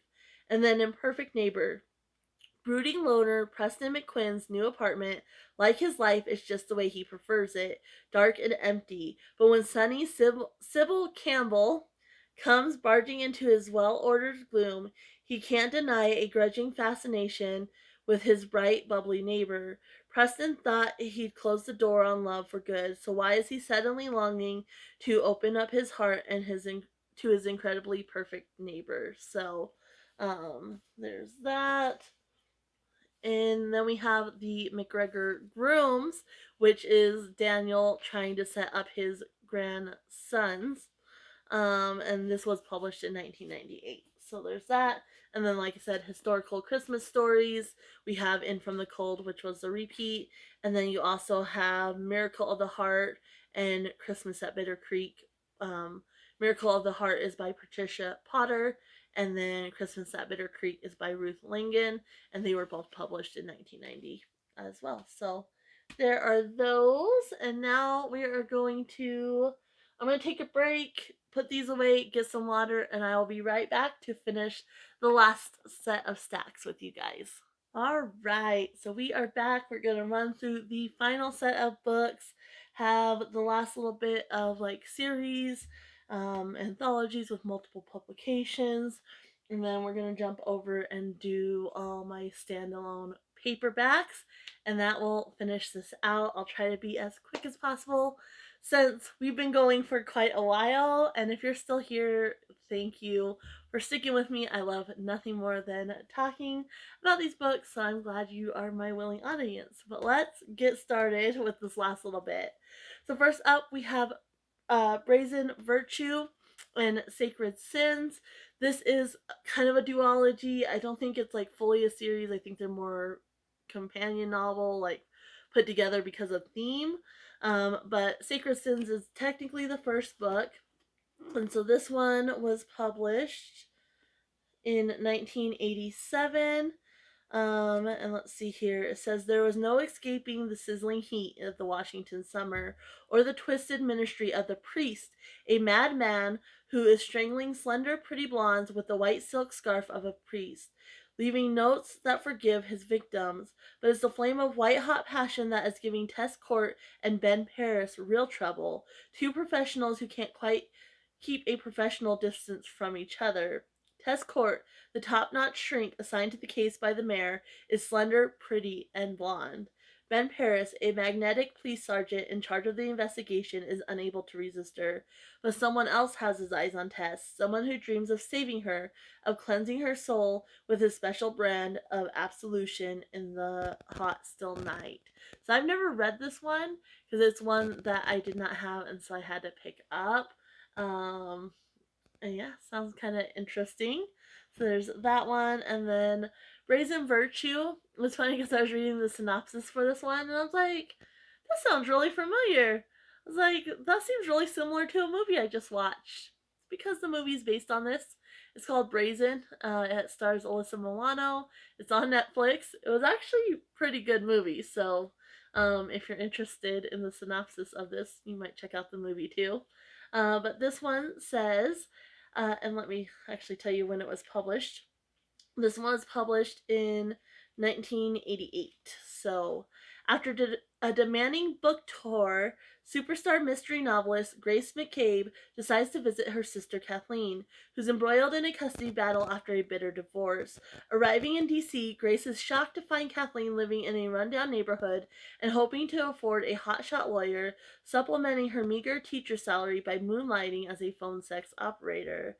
According to Kathleen, Fantasy Inc. guarantees its employees ironclad anonymity, but Grace has her doubt, which are confirmed one horrifying cherry blossom scented night when one of Fantasy Inc.'s operators is murdered. As Grace is drawn to help solve the crime, her life turns into a scene from one of her own books.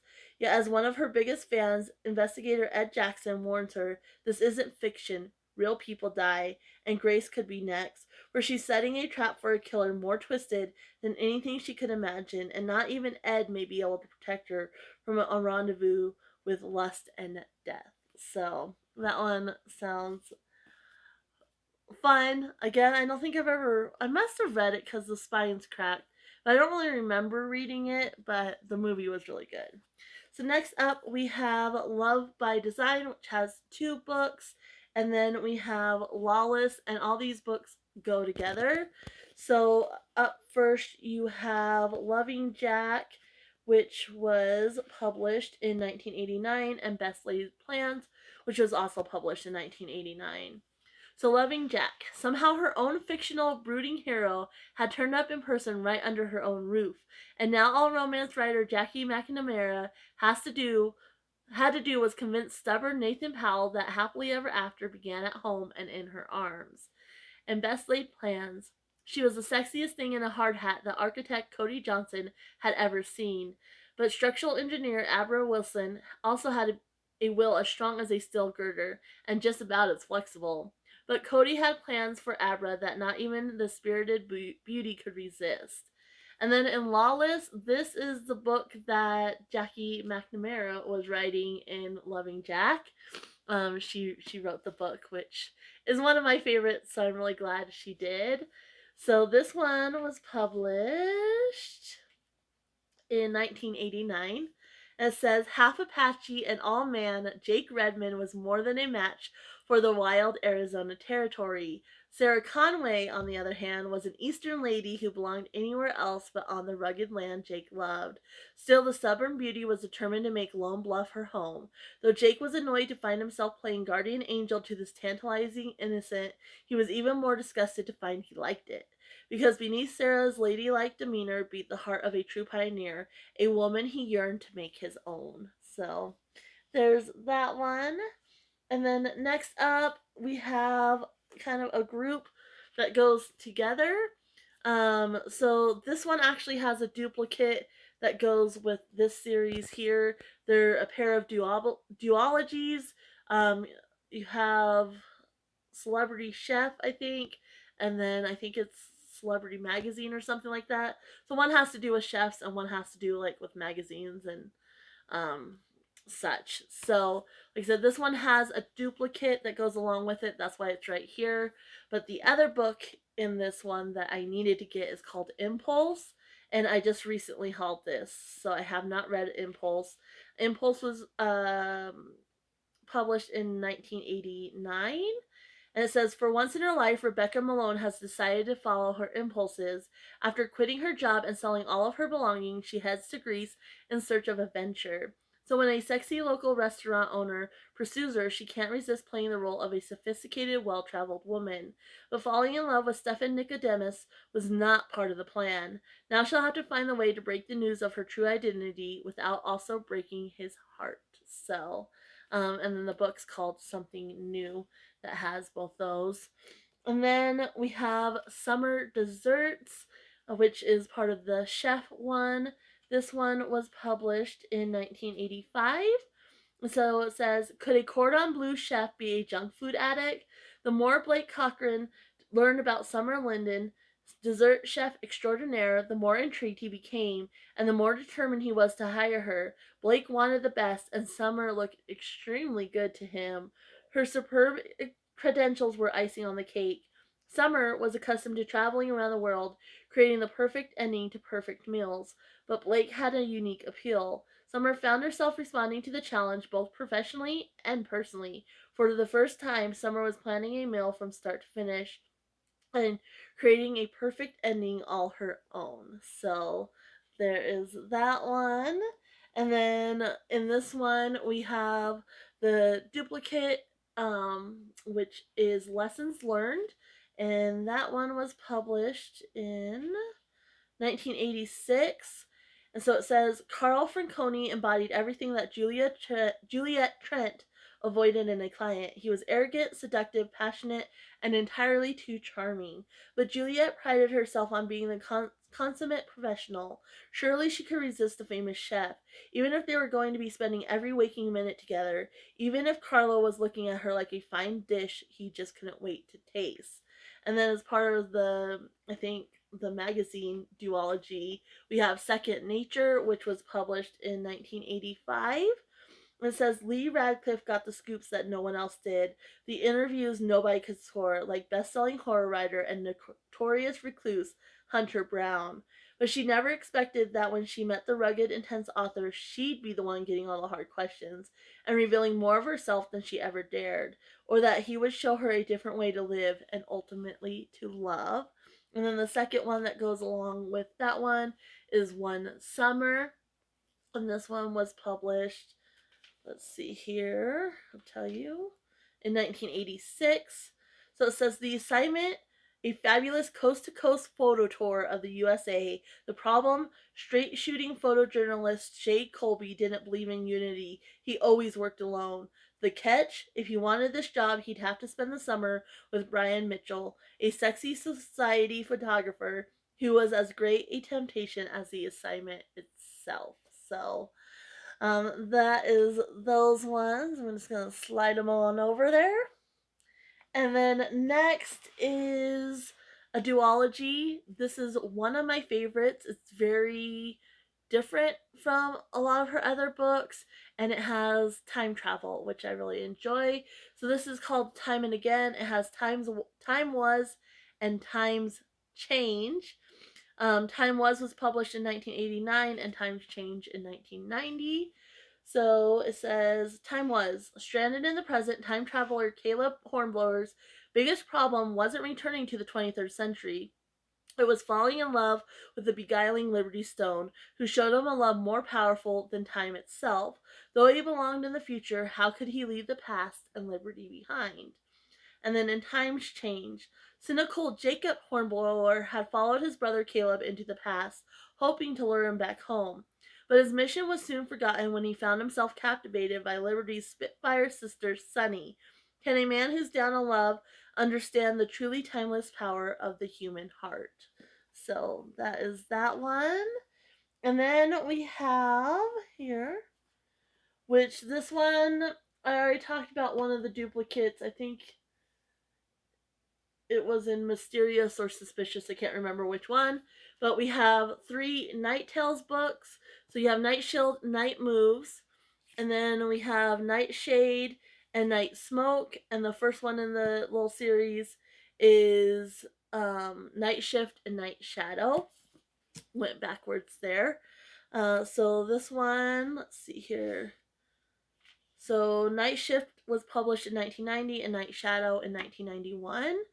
But the first one says her voice was like whiskey, smooth and potent, but it was her contradictions that fascinated Detective Boyd Fletcher, the vulnerability beneath her tough as nails facade. Late night radio announcer Celia O'Rourke was being threatened by a caller, and it was Boyd's job to protect her no matter what. But the sultry DJ was getting under his skin, and the undeniable attraction that sizzled between them concerned the detective because anything could happen on the night shift. And then they called him Nemesis. He walked in the dark alleyways alone, a shadow among shadows, and that's the way he liked it. Until the night he saved Deborah O'Rourke from an attacker and rediscovered the quiet ache of yearning lodged in his heart. It had been a long time since he had wanted to reach out to someone, but Deborah was an idealistic prosecutor who played by the rules and abhorred the vigilantism of her mysterious defender. Could she come to love the phantom who lurked in the night shadow? And then Nightshade and Night Smoke. Let's see. So Nightshade was published in 93 and Night Smoke in 94.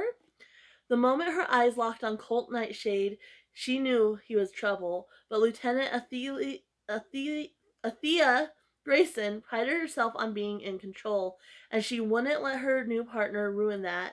The man was a renegade, no respect for the rules, and the worst part was he got to her. The way he challenged Athea's thinking, stared right into her eyes, and held her in his arm. What defense could her heart have when Nightshade didn't play fair? Arson investigator Ryan Pizecki was a man who got the job done no matter what the obstacle or how beautiful she was. Ambitious executive Natalie Fletcher's new business was going up in smoke, literally, and she needed Ryan's help to catch the arsonist. But if he wasn't careful, the sparks flying between him and this hothouse rose would erupt into a 5-alarm blaze, and they'd both be engulfed by the night smoke. And then we have, let's see, Night Shield and Night Moves. So Night Shield was 2000 and Night Moves was 1985. And Night Moves isn't actually part of this 5-book series. It was just added into the collection. Obviously, the name works really well for it. So, Night Shield, Jonah Blackhawk knew forbidden fruit when he tasted it, and Allie Fletcher definitely fell into that category. The lanky blonde wasn't just a cop, she was also the police commissioner's daughter. No matter how sharp or constant Blackhawk's hunger may be, Allie was off limits. She needed to finish her case, get out of his club and out of his life before the memory of their passionate embrace consumed him. Till then, he'd stay away from her and keep to his own world, protected by the cover of Night, his Night Shield. And then the other one, because I don't think I read it when I was talking about the first book, says Maggie Fitzgerald had retreated from her fast-paced life seeking solitude to heal her tattered heart. But if landscaper Cliff Delaney's rude manner and irresistible sexuality weren't disturbing enough, now an old murder shattered her peace entirely, imperiling her life and forcing her right into the protective arms of the most irritating man alive. Delaney's night moves were enough to make even the saddest woman smile, but were they also those of a killer? Dun dun dun.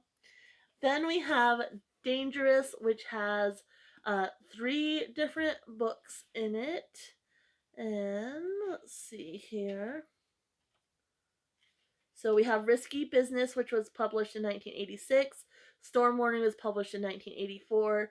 And The Welcoming was published in 1989. So Risky Business. She was a maddening combination of mystery and innocence, but Liz was also the key to finding his brother's killer. So cynical Jonas Sharp had to stick close, too close for comfort. Storm Warning. He had shattered her world once, but when Lucas McLean re-entered Autumn's life, she couldn't deny the love still blazing inside her, or the evidence she had that said he could be guilty of murder. The Welcoming.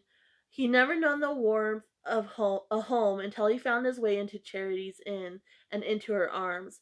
But Roman De Winter had come looking for a criminal mastermind, and all evidence pointed to Charity. So, 3 stories, pretty fun. Next up, we have another duplicate. So the duplicate in this one is The Best Mistake, but this is The Birds, Bees, and Babies, 94. So that's The Best Mistake by Nora Roberts, The Baby Machine by Ann Major, and Colin's Child by Dallas Schultz, or Schultze, I'm not entirely sure how you pronounce that. And these were all, of course, published in 94. And so, The Best Mistake. Ex-model Zoe Fleming is now a hardworking single mom, and she wouldn't have it any other way. That being said, she needs a tenant to share her household expenses. What she gets is confirmed bachelor J. Cooper McKinnon. Coop has no intentions of settling down anytime soon, but when he meets Zoe's son, Keenan, he can't help but bond with the young boy and fall for Keenan's independent mother. But Zoe has zero room in her life for a man. Either this was a recipe for disaster or the best mistake she's ever made. And then the second book in here is called Dual Image, and it was published in 1985. Soap opera star Ariel Kirkwood has got her hands full, playing Booth DeWitt's cruel ex-wife in his semi-autobiographical film is the chance of a lifetime. Not only that, she's secretly in the middle of a custody battle for her brother's son. The last thing she has time for is a complicated relationship with a moody screenwriter, yet Ariel can't get sexy Booth out of her mind. Ever since his very public breakup with his ex-wife, Booth has serious trust issues. All the same, he can't help it when Ariel makes her way into his life and into his heart. So, and this is called A Mother's Love. So that works. And then the next one are all very winter themed. Great for Christmas as well. Of course, the first one is Christmas with You, which has Gabriel's Angel and Home for Christmas. So these two were published in Gabriel's Angel 1989, Home for Christmas 1986. Gabriel's Angel. All Gabriel Bradley wants is solitude, but when a very pregnant and very beautiful woman ends up at his remote cabin during a blizzard, desperate, alone, and on the run, the modern day Scrooge can't bring himself to turn her away. Despite her intrusion, Laura brings Gabriel the gifts of passion, hope, and life. He just needs to find the courage to reach for them. Really enjoyed that story, and again, I love the trope of like stranded, um, snowed in, forced proximity. Absolutely love it. Home for Christmas. After years spent abroad, reporter Jason Law returns home, determined to win back the heart of the girl he left behind.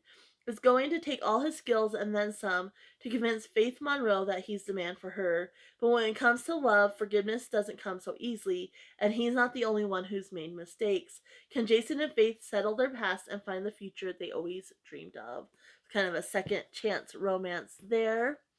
And then we have The Christmas Wish, which I recently hauled because I needed All I Want for Christmas. And that one was published in 1994, and it says identical twin boys Zeke and Zach only want one gift from Santa this year: a new wife for their lonely single dad, Mac Taylor, a builder who fixes things up in their small town. But convincing their love-weary dad that their music teacher, Nell Davis, is not only part of Santa's plan, but Mac's soulmate, isn't quite as easy as they'd hoped. And the other one in this is First Impressions, which is a duplicate. I have it here, which the title of this collection is First Impressions, which was published in 1984. And then we also have Blythe Images, which was published in 1981. So, First Impressions: escaping the rat race and the lure of gold digging women, wealthy businessman Vance Banning moves to rural Maryland. Posing as an out of work carpenter, all he wants is peace and quiet. So, the last thing Vance needs is a charitable neighbor, especially a beautiful and persistent one of the female persuasion. But there's something about Shane Abbott that Vance just can't ignore. And then in Blythe Images, when small town girl Hilary Baxter is offered a prestigious 6-month modeling contract by Brett Bardoff, the handsome and charming owner and publisher of a prestigious fashion magazine, the sky's the limit. Thrust into a glamorous career in New York City, Hilary knows she has it all except for one thing she really wants: Brett's love. So, that's a fun one. And then I have a duplicate here, Local Hero, which this was published in 1988. And it says, who was that masked man? When Mitch Dempsey appeared in Hester Wallace's doorway bearing gifts, she knew she should beware. She just moved and didn't need trouble in the form of an all too attractive downstairs neighbor. Her 9-year-old son had no such qualms. When he discovered that Mitch was the creator of his favorite comic book hero, he was sold. Though Mitch was no Superman, Hester made him feel he could leap tall buildings in a single bound. But could he convince her she needed a hero to call her own? So that's that one, and it's part of this collection, which is First Snow. And the other one in this that I needed, and so this was a recent haul, is A Will and a Way, and it was published in 1986. And so, A Will and a Way. Pandora McVee's life is tied up in knots. In order to respect her Uncle Jolly's last wishes, she's stuck spending Christmas isolated in the Catskills with Michael Donahue, co-beneficiary of her uncle's will. Jolly was a matchmaker to the end, and apparently for some time beyond. Infuriating Michael is hard to live with, but what's harder still is not falling in love with her nemesis. So, that's a fun one. And then we have From the Heart, which has Tonight and Always, A Matter of Choice, Endings and Beginnings. And let's see here. So they were published probably in the 80s, I'm assuming. So yeah, Tonight and Always, 1983, A Matter of Choice, 1984, and Endings and Beginnings was also 1984. So Tonight and Always, when a renowned anthropologist agreed to help a writer research his new novel, she wasn't prepared for the passion their collaboration would spark. A Matter of Choice, an international smuggling ring traps a beautiful antique dealer and a New York City cop in a web of danger and desire. endings and beginning. Two Washington television reporters try to protect their love from their own professional rivalry and the hazards of their celebrity. So, fun one. And let's see, then we have Going Home, which has 3 different stories when they were published. So we have Unfinished Business, published in 1992, Island of Flowers, also published in 1982, and then Mind Over Matter was published in 1987.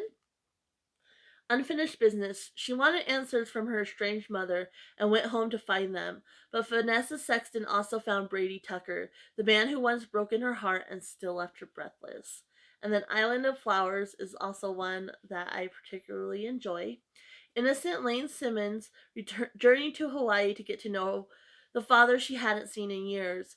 Was she ready to face her past and find her future in the arms of her father's sexy partner, Dylan O'Brien? Mind over matter. Protecting her mother's interests pitted no-nonsense Aurora Fields against a very determined David Brady, but there were few David couldn't charm if he set his mind to it, and this time it really mattered. Then we have Dream Makers, which has a duplicate copy of this book, which is called Untamed. So the other one in this is called Less of a Stranger, which was published in 1984. Untamed was published in 1983. So Less of a Stranger, confident and colossally arrogant, David Ketcherton swept into Megan Miller's life and awakened feelings that had long been lying dormant. But she wasn't about to fall for this irresistible stranger who was after her grandfather's business. As Ketch challenged her to fulfill her dreams, he also aroused passions she'd never known before. And in Untamed, Joe Wilder had the heart of a lion and the temper of a wildcat, and when Keenan Prescott crossed her path, she bared her claws. Jo was certain her charming new boss imperiled everything she cared for, but she couldn't deny the attraction between them. Though Keenan's kisses left her breathless, it was his tenderness that threatened to tame her heart. So there is those ones. And then next we have Moon Shadows, which all these books I'm going to be talking about next were done with Jill Gregory, Ruth Ryan Langan, and Marianne Willman. So in this one, Nora Roberts did Wolf Moon, Jill Gregory, The Moon Witch. Blood on the Moon was by Ruth Ryan Langan, and West of the Moon by Marianne Willman. And it just says, a full moon is in the sky and love is in the air, in this all new collection of short stories from 4 of America's most beloved romance authors. From mysterious warriors to evil sorceresses, from moon cravings to moon witch spells, these enchanting new tales of love and legend, magic and mystery are as menacing and alluring as the moon itself. So they just had the premise to write, something based around the moon, obviously. And then we have, this is the Once Upon series, which I recently talked about because this was in a recent haul. And I already had the stories that Nora Roberts wrote from these. She had done a collection of them, A Little Magic and A Little Fate. So I'll show you those ones. But I came across 4 of the Once Upon series that she did with, again, the same 3 authors I just mentioned. And so I wanted to pick them up. I went ahead and got the 4 and then ordered the other 2. So the first one is Once Upon a Castle. And so you have Spellbound, Castle Doom, Falcon's Lair, and Dragon Spell. And these were published in 1998. I forgot to tell you when this one was published. This collection was done in 2004. So let's see, it says, once upon a time, a bewitchingly beautiful lady casts a 1,000-year love spell on the man of her dreams and unleashes a nightmare that only true love can conquer. And that's Spellbound by Nora Roberts. Once upon a time, a gypsy's prophecy spells love when an unlikely pair join to fight the ultimate evil and find themselves in their own battle of hearts. Jill Gregory's Castle Doom. Once upon a time, a young American travels to England to free her father's friend from a fatal curse and discovers a helping hand from a charming and handsome spirit, Ruth Ryan Langan's Falcon's Lair. And once upon a time, with the help of a meddling sorceress, A brave young princess sets out to save her kingdom and wins the heart of a dashing warrior along the way. Marianne Wilman's Dragon Spell. So that's the first book. Then we have Once Upon a Star, which this was 1999. So you have Ever After, which is by Nora Roberts, wearing an ancient star pendant and an enchanting woman journeys to an otherworldly land and introduce a skeptical stranger to the magical powers of love. Then Catch a Falling Star by Jill Gregory. Forced to marry a barbarian to save her embattled kingdom, a young woman invokes an ancient spell as an unexpected passion consumes her heart. The Curse of Castle Clough by Ryan Langan. While praising the contents of a haunted castle, a beautiful professor uncovers a shocking series of secrets and falls in love with a desperate lord who's fighting to save everything he holds dear.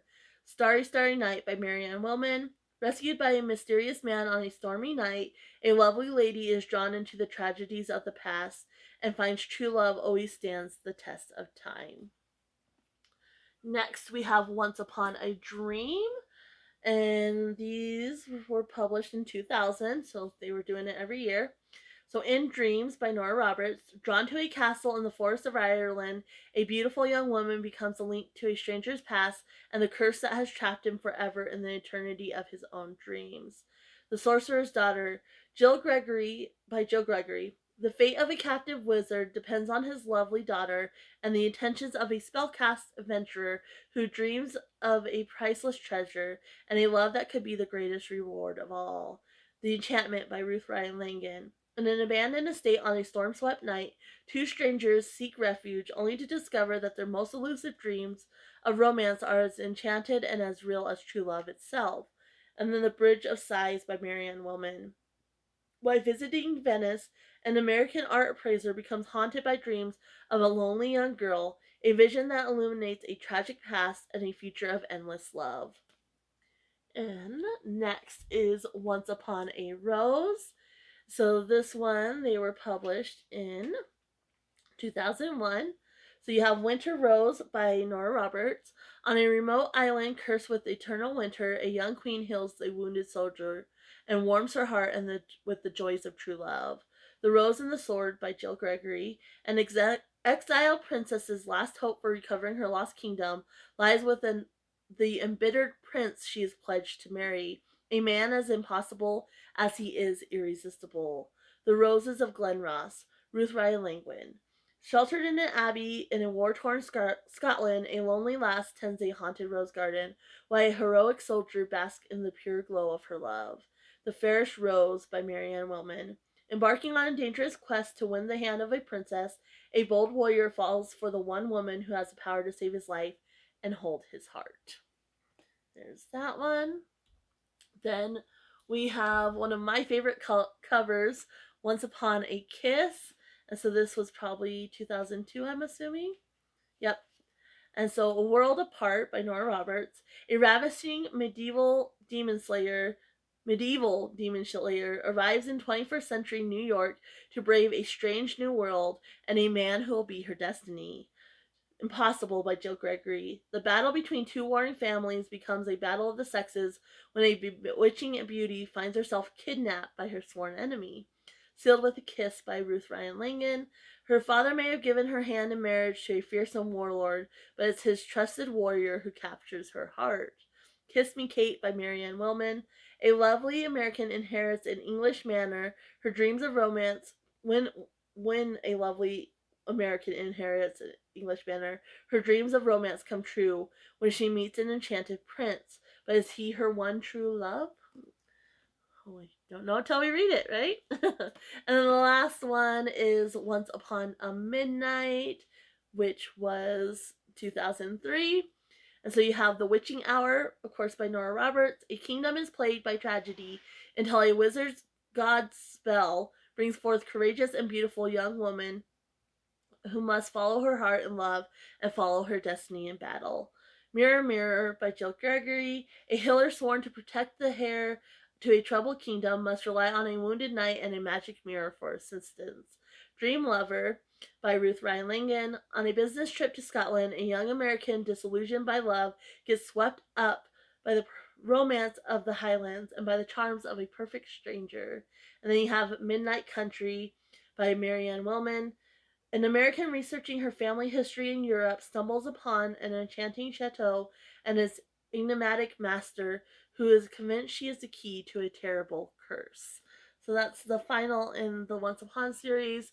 And then, like I said, I have the um, A Little Magic and A Little Fate, which this one has Spellbound, Ever After, and In Dreams. And this one has The Witching Hour, Winter Rose, and A World Apart. So I already had these, but I'm really happy to have the other ones as well. So I'm going to take another quick break, put these away, get another quick drink, and then we'll have the final rush with the standalone paperback. So I'll be right back.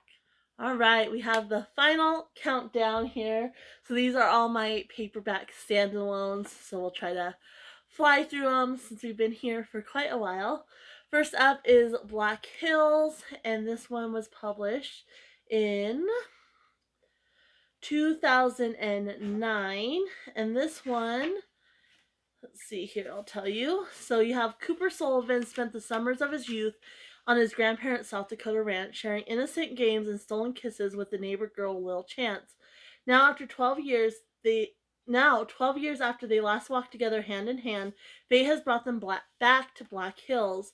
Coop has left his fast-paced life as an investigator in New York to take care of his aging grandparents and the ranch he has come to call home. Though the memory of his touch still haunts her, Lil has let nothing stop her dream of opening the Chance Wildlife Refuge. But something or someone has been keeping a close watch when small pranks and acts of destruction escalate into the heartless killing of Lil's beloved cougar. Memories of an unsolved murder in these very hills have Coop springing to action to keep Lil safe. Lil and Coop know the natural dangers that lurk in the wild landscape of the Black Hills, but a killer of twisted and unnatural instincts has singled them out as prey. So it's a fun one. And then one I recently got, Carnal Innocence. So I have not read this one. And this was published in 1991. And it says, burned out by a whirlwind career, world famous concert violinist Carolyn Waverly arrives in Innocence, looking for a little peace and some time to think.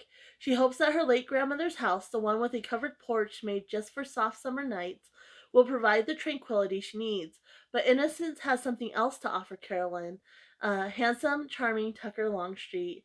Tucker is known for keeping his romances short and shallow, but one look at Carolyn and Tucker realizes that she's unlike any other woman he's met. The coolly reserved Carolyn feels an unexpected thrill as his ardent advances. But when she discovers a third murder victim in the murky waters behind her home, her summer liaison threatens to become much more, because there's just one problem with her new romance. Tucker is the leading suspect in the killings. So, definitely sounds like a fun read.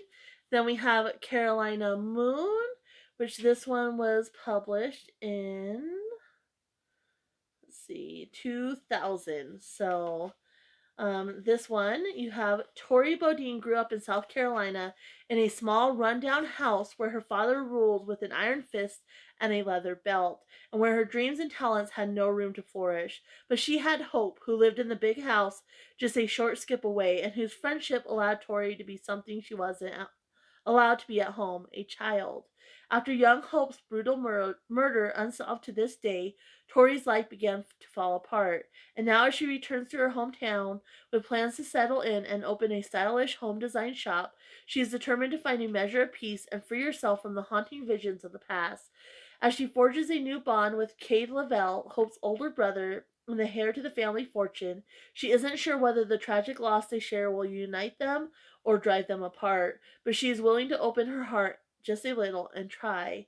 Living so close to those unhappy memories will be more difficult and frightening than Tori could ever have expected, however, because Hope's murderer is nearby as well. So it's Carolina Moon. Then we have Divine Evil, which this one was published in, let's see, 1992. So it says, a decade ago, sculptor Claire Kimball fled Emmitsboro, Maryland, to take the art world by storm. Now she's celebrated as the artist of her generation, but no amount of success can eclipse the nightmares that haunt her or the memories of her father's suicide.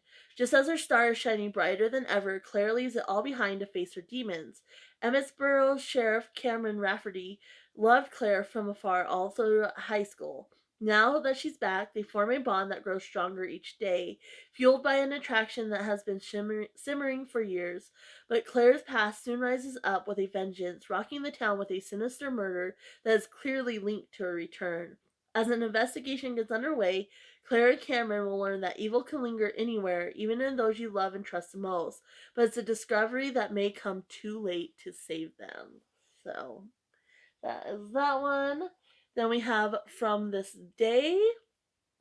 And this one was published in 1983. So it says, like the lovely Vermont inn she managed, BJ Clark was charming and old fashioned, and she had no intentions of allowing the new owner, hotel tycoon Taylor Reynolds, to modernize her beloved inn and destroy its uniqueness.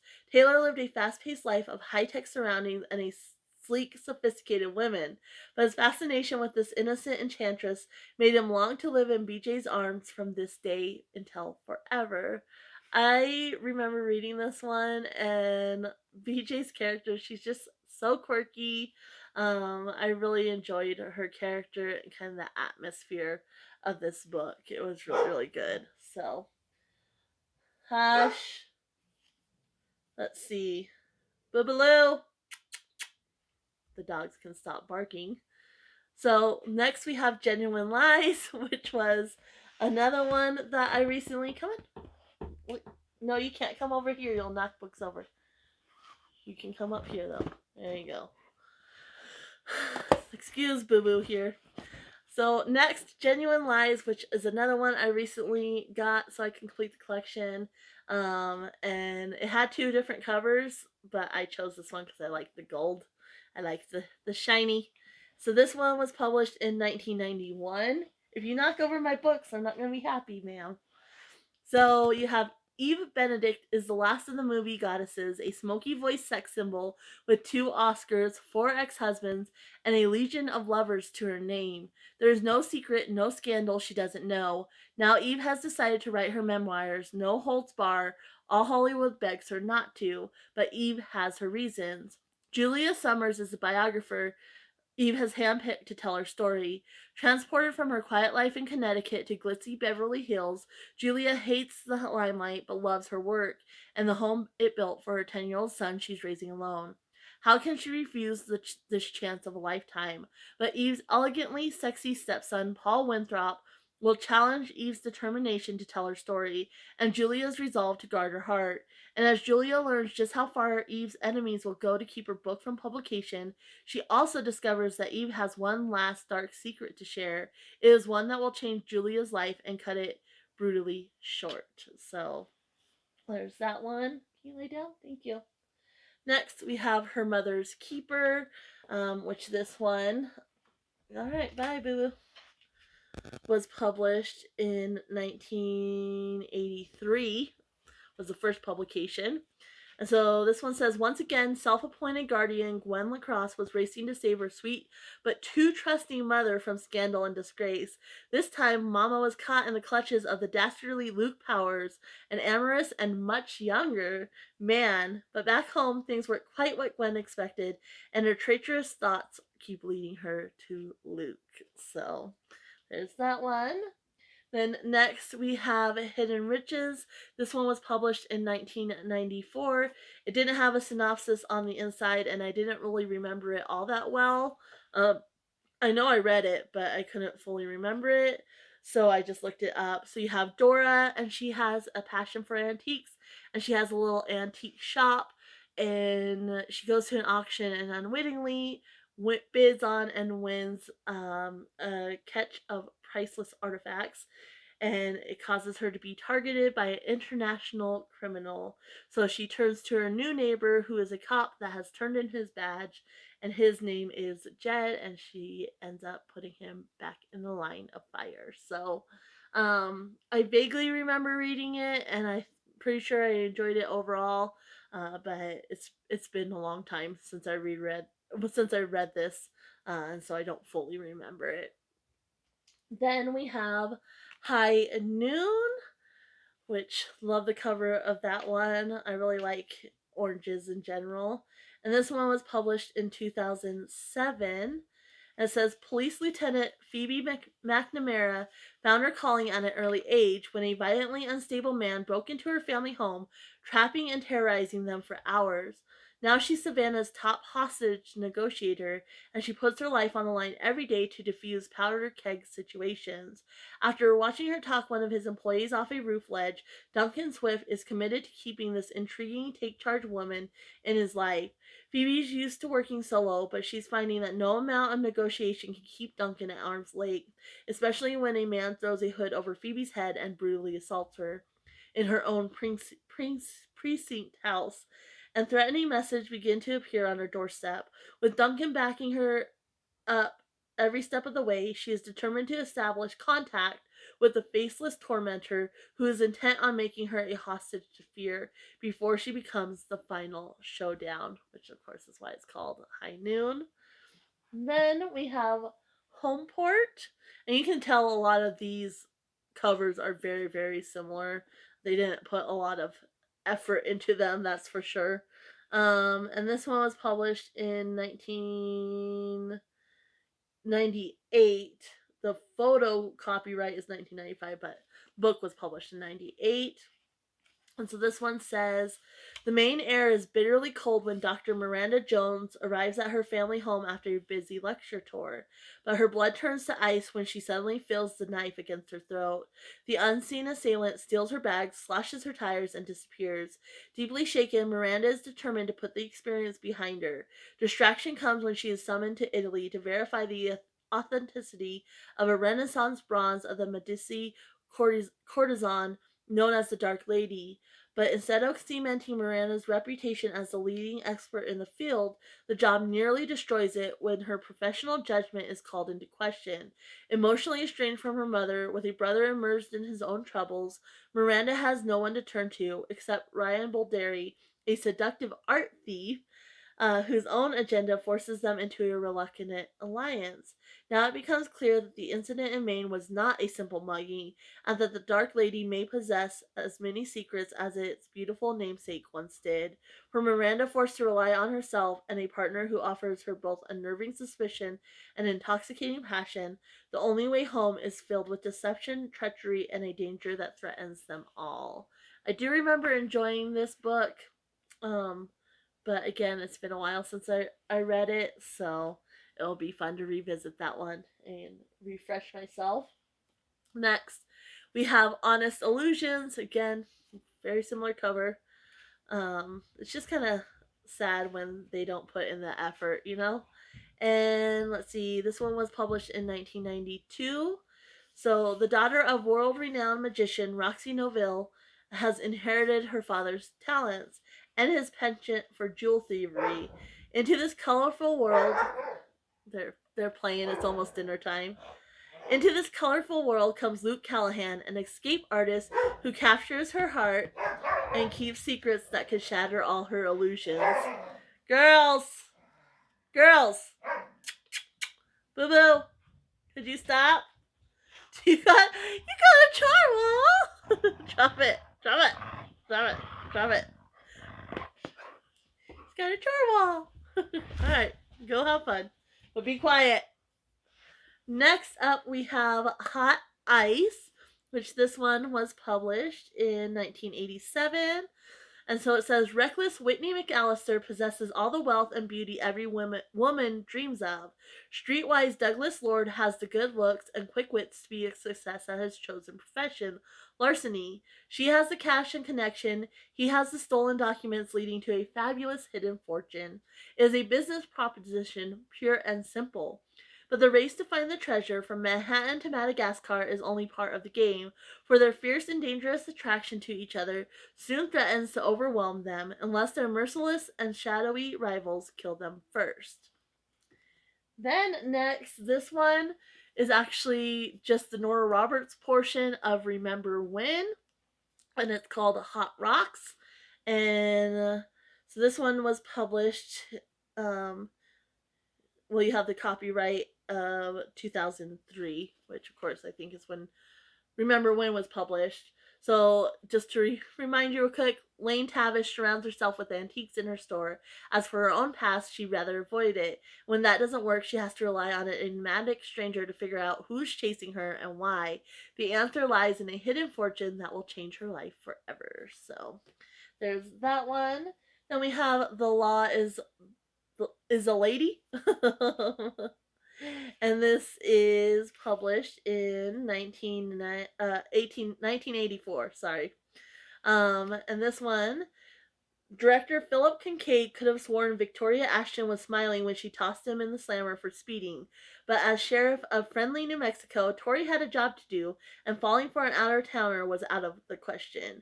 If only she'd known how dangerous Philip would be to her heart, she would have kept him behind bars for good. So, always love a New Mexico story. Next, we have Midnight Bayou. And this one, out of all her kind of romantic thrillers, this one is one of the best. The atmosphere is top notch. You have, obviously the bayou, and you have that superstition and like legend and such that goes along with it, and it does have a paranormal aspect, which I really enjoy. Published in 2001, you have Declan, who's kind of the family maverick, and he gets drawn to Monet Hall, which is an old house, and he decides he wants to buy it and restore it, but he starts having visions of the past, and there's all these rumors about the house being haunted and such. And then his love interest is Angelina, who I believe is a bartender, if I'm remembering right. And she has her own ties to the house, and with her help, they'll solve the secret of the house, um, that's been buried for 100 years. So this is a really, really fun one. One of the ones I would recommend if you're looking to try Nora Roberts. Next, we have Montana Sky. Again, very plain cover. This one I've read so many times. It's kind of ridiculous, but I really enjoy this one. And this was published in 1996. So you have Jack Mercy, and he dies, and he leaves behind a ranch and millions of dollars, to his three daughters, but each one of them was from a different mother. And so they all come together. They weren't raised together, they don't know each other or anything like that. And they learn that the stipulation in his will for them to inherit is that they have to live together for a full year. So you have Tess, who is a screenwriter. She just wants the money and to get back to Hollywood. Like, she has no interest in staying the ranch or anything like that. She just wants money and she wants to get gone. Then you have Lily, who's on the run from an abusive ex and finds refuge at the ranch. And then you have Willa, who's the only one that was actually raised by Jack. And she grew up on the ranch and, took care of business and such. So she's feeling a little intruded upon, a little frustrated by the will and everything, and a little hurt and betrayed by it. So they must band together and live together for a year, but then somebody's trying to sabotage. And so they must unite against a common enemy. So I've read this a lot, so I do remember the twists, and pretty enjoyable, a little bit predictable, pretty enjoyable. Next up, we have The Name of the Game. So this one was published in 1988. And it says, men just wanted to be Sam Weaver, and women just wanted him. Every woman but Johanna Patterson, that is. Tall, dark, and impossibly handsome, it was no wonder that his fame was rivaled only by his reputation. But surely a woman who learned her lessons the hard way could resist the most irresistible man alive, couldn't she? So, fun. And then next, we have Once More with Feelings. With Feeling. I don't have the dust jacket for this, so I did have to look it up. This is one I ordered recently, so I haven't read it, wasn't familiar with it at all. It was published in 1983, and it says 5 years has passed since Raven has seen Brandon. Now he offers her an opportunity of a lifetime, and she is powerless to say no. So, very generic kind of synopsis there. I don't know what the opportunity of a lifetime is, but excited to read that one, especially because it's one of her earlier works. Next, we have Private Scandals, which is another one that I was missing and recently hauled. This was published in 1993, and there's a high stakes rivalry fought with public smiles and private betrayals. So you have Deanna replaces Angela both on air and behind the scenes with Angela's former lover when Angela makes the move to big time in New York. Angela turns her bitterness to vengeance, and one of Seth's fan crosses the line. Only one woman will live through it. So, pretty intense there. Be interesting to see. And then next we have Public Secrets. This one was published in um let's see, when was the earliest? 1990. So this is a later edition, but it was originally published in 1990. So all she has to do is close her eyes and she remembers the day Brian McAvoy swept into her life. A frightened toddler, she didn't know then that she was his illegitimate daughter or that he was a pop music rising new star. All she knew was that with Brian, his bandmates, and his new wife, she felt safe. And when her baby brother arrived, Emma thought she was the luckiest girl in the world, until the night a botched kidnapping attempt shattered all their lives and destroyed Emma's happiness. Yet now, even though Emma is still haunted by flashes of memory from that fateful night, she has survived. She carved out a thrilling career and even dared to fall rapturously in love. But the man who will become her husband isn't all that he seems, and Emma is about to awaken to the chilling knowledge that the darkest secret of all is one buried in her mind, a secret that someone may kill to keep. And I remember reading this one and I really liked the characters, but I don't remember like the full story. So again, this one will be fun to revisit. Then we have The Reef, generic cover, and this one was published in 1998. And so it says marine archaeologist Tate Beaumont has a passion for treasure hunting. Over the years, she and her father have uncovered many fabulous riches, but one treasure has always eluded them. Angelique's Curse, a jeweled amulet heavy with history, dark with legend, and tainted with blood. In order to find this precious artifact, the Beaumonts reluctantly form a partnership with salvagers Buck and Matthew Lassiter. Having to share this dream is more than Tate can bear, but she has little choice, as the Beaumonts and the Lassiters pool their resources to locate Angelique's Curse. The Caribbean waters thicken and darken with shadowy deceptions and hidden threats. Their partnership is placed in jeopardy when Matthew refuses to share information, including the truth, behind his father's mysterious death several years earlier. For now, Tate and Matthew continue their uneasy alliance until danger and desire begin to rise to the surface. Again, another one I remember really enjoying. It's a shame that they didn't put more work into their covers. So then we have The Rules of the Game, which was published in 1984. And it says, orphaned and poor, Brooke Gordon has spent years developing a strong character and independence, and no smooth-talking ladies' man, no matter how irresistible, was going to make her swoon. So why were Brooke's knees wobbling every time gorgeous Park Jones came near? So, a good little romance there. Then we have River's End, which is a new one. At least they made this one shiny. Not new, but this is one that I didn't have and I got. But same generic cover, but at least it's shiny. And this one was published in 1999. Olivia's parents were among Hollywood's golden couples until the night a monster came and took her mother away forever. A monster with the face of her father.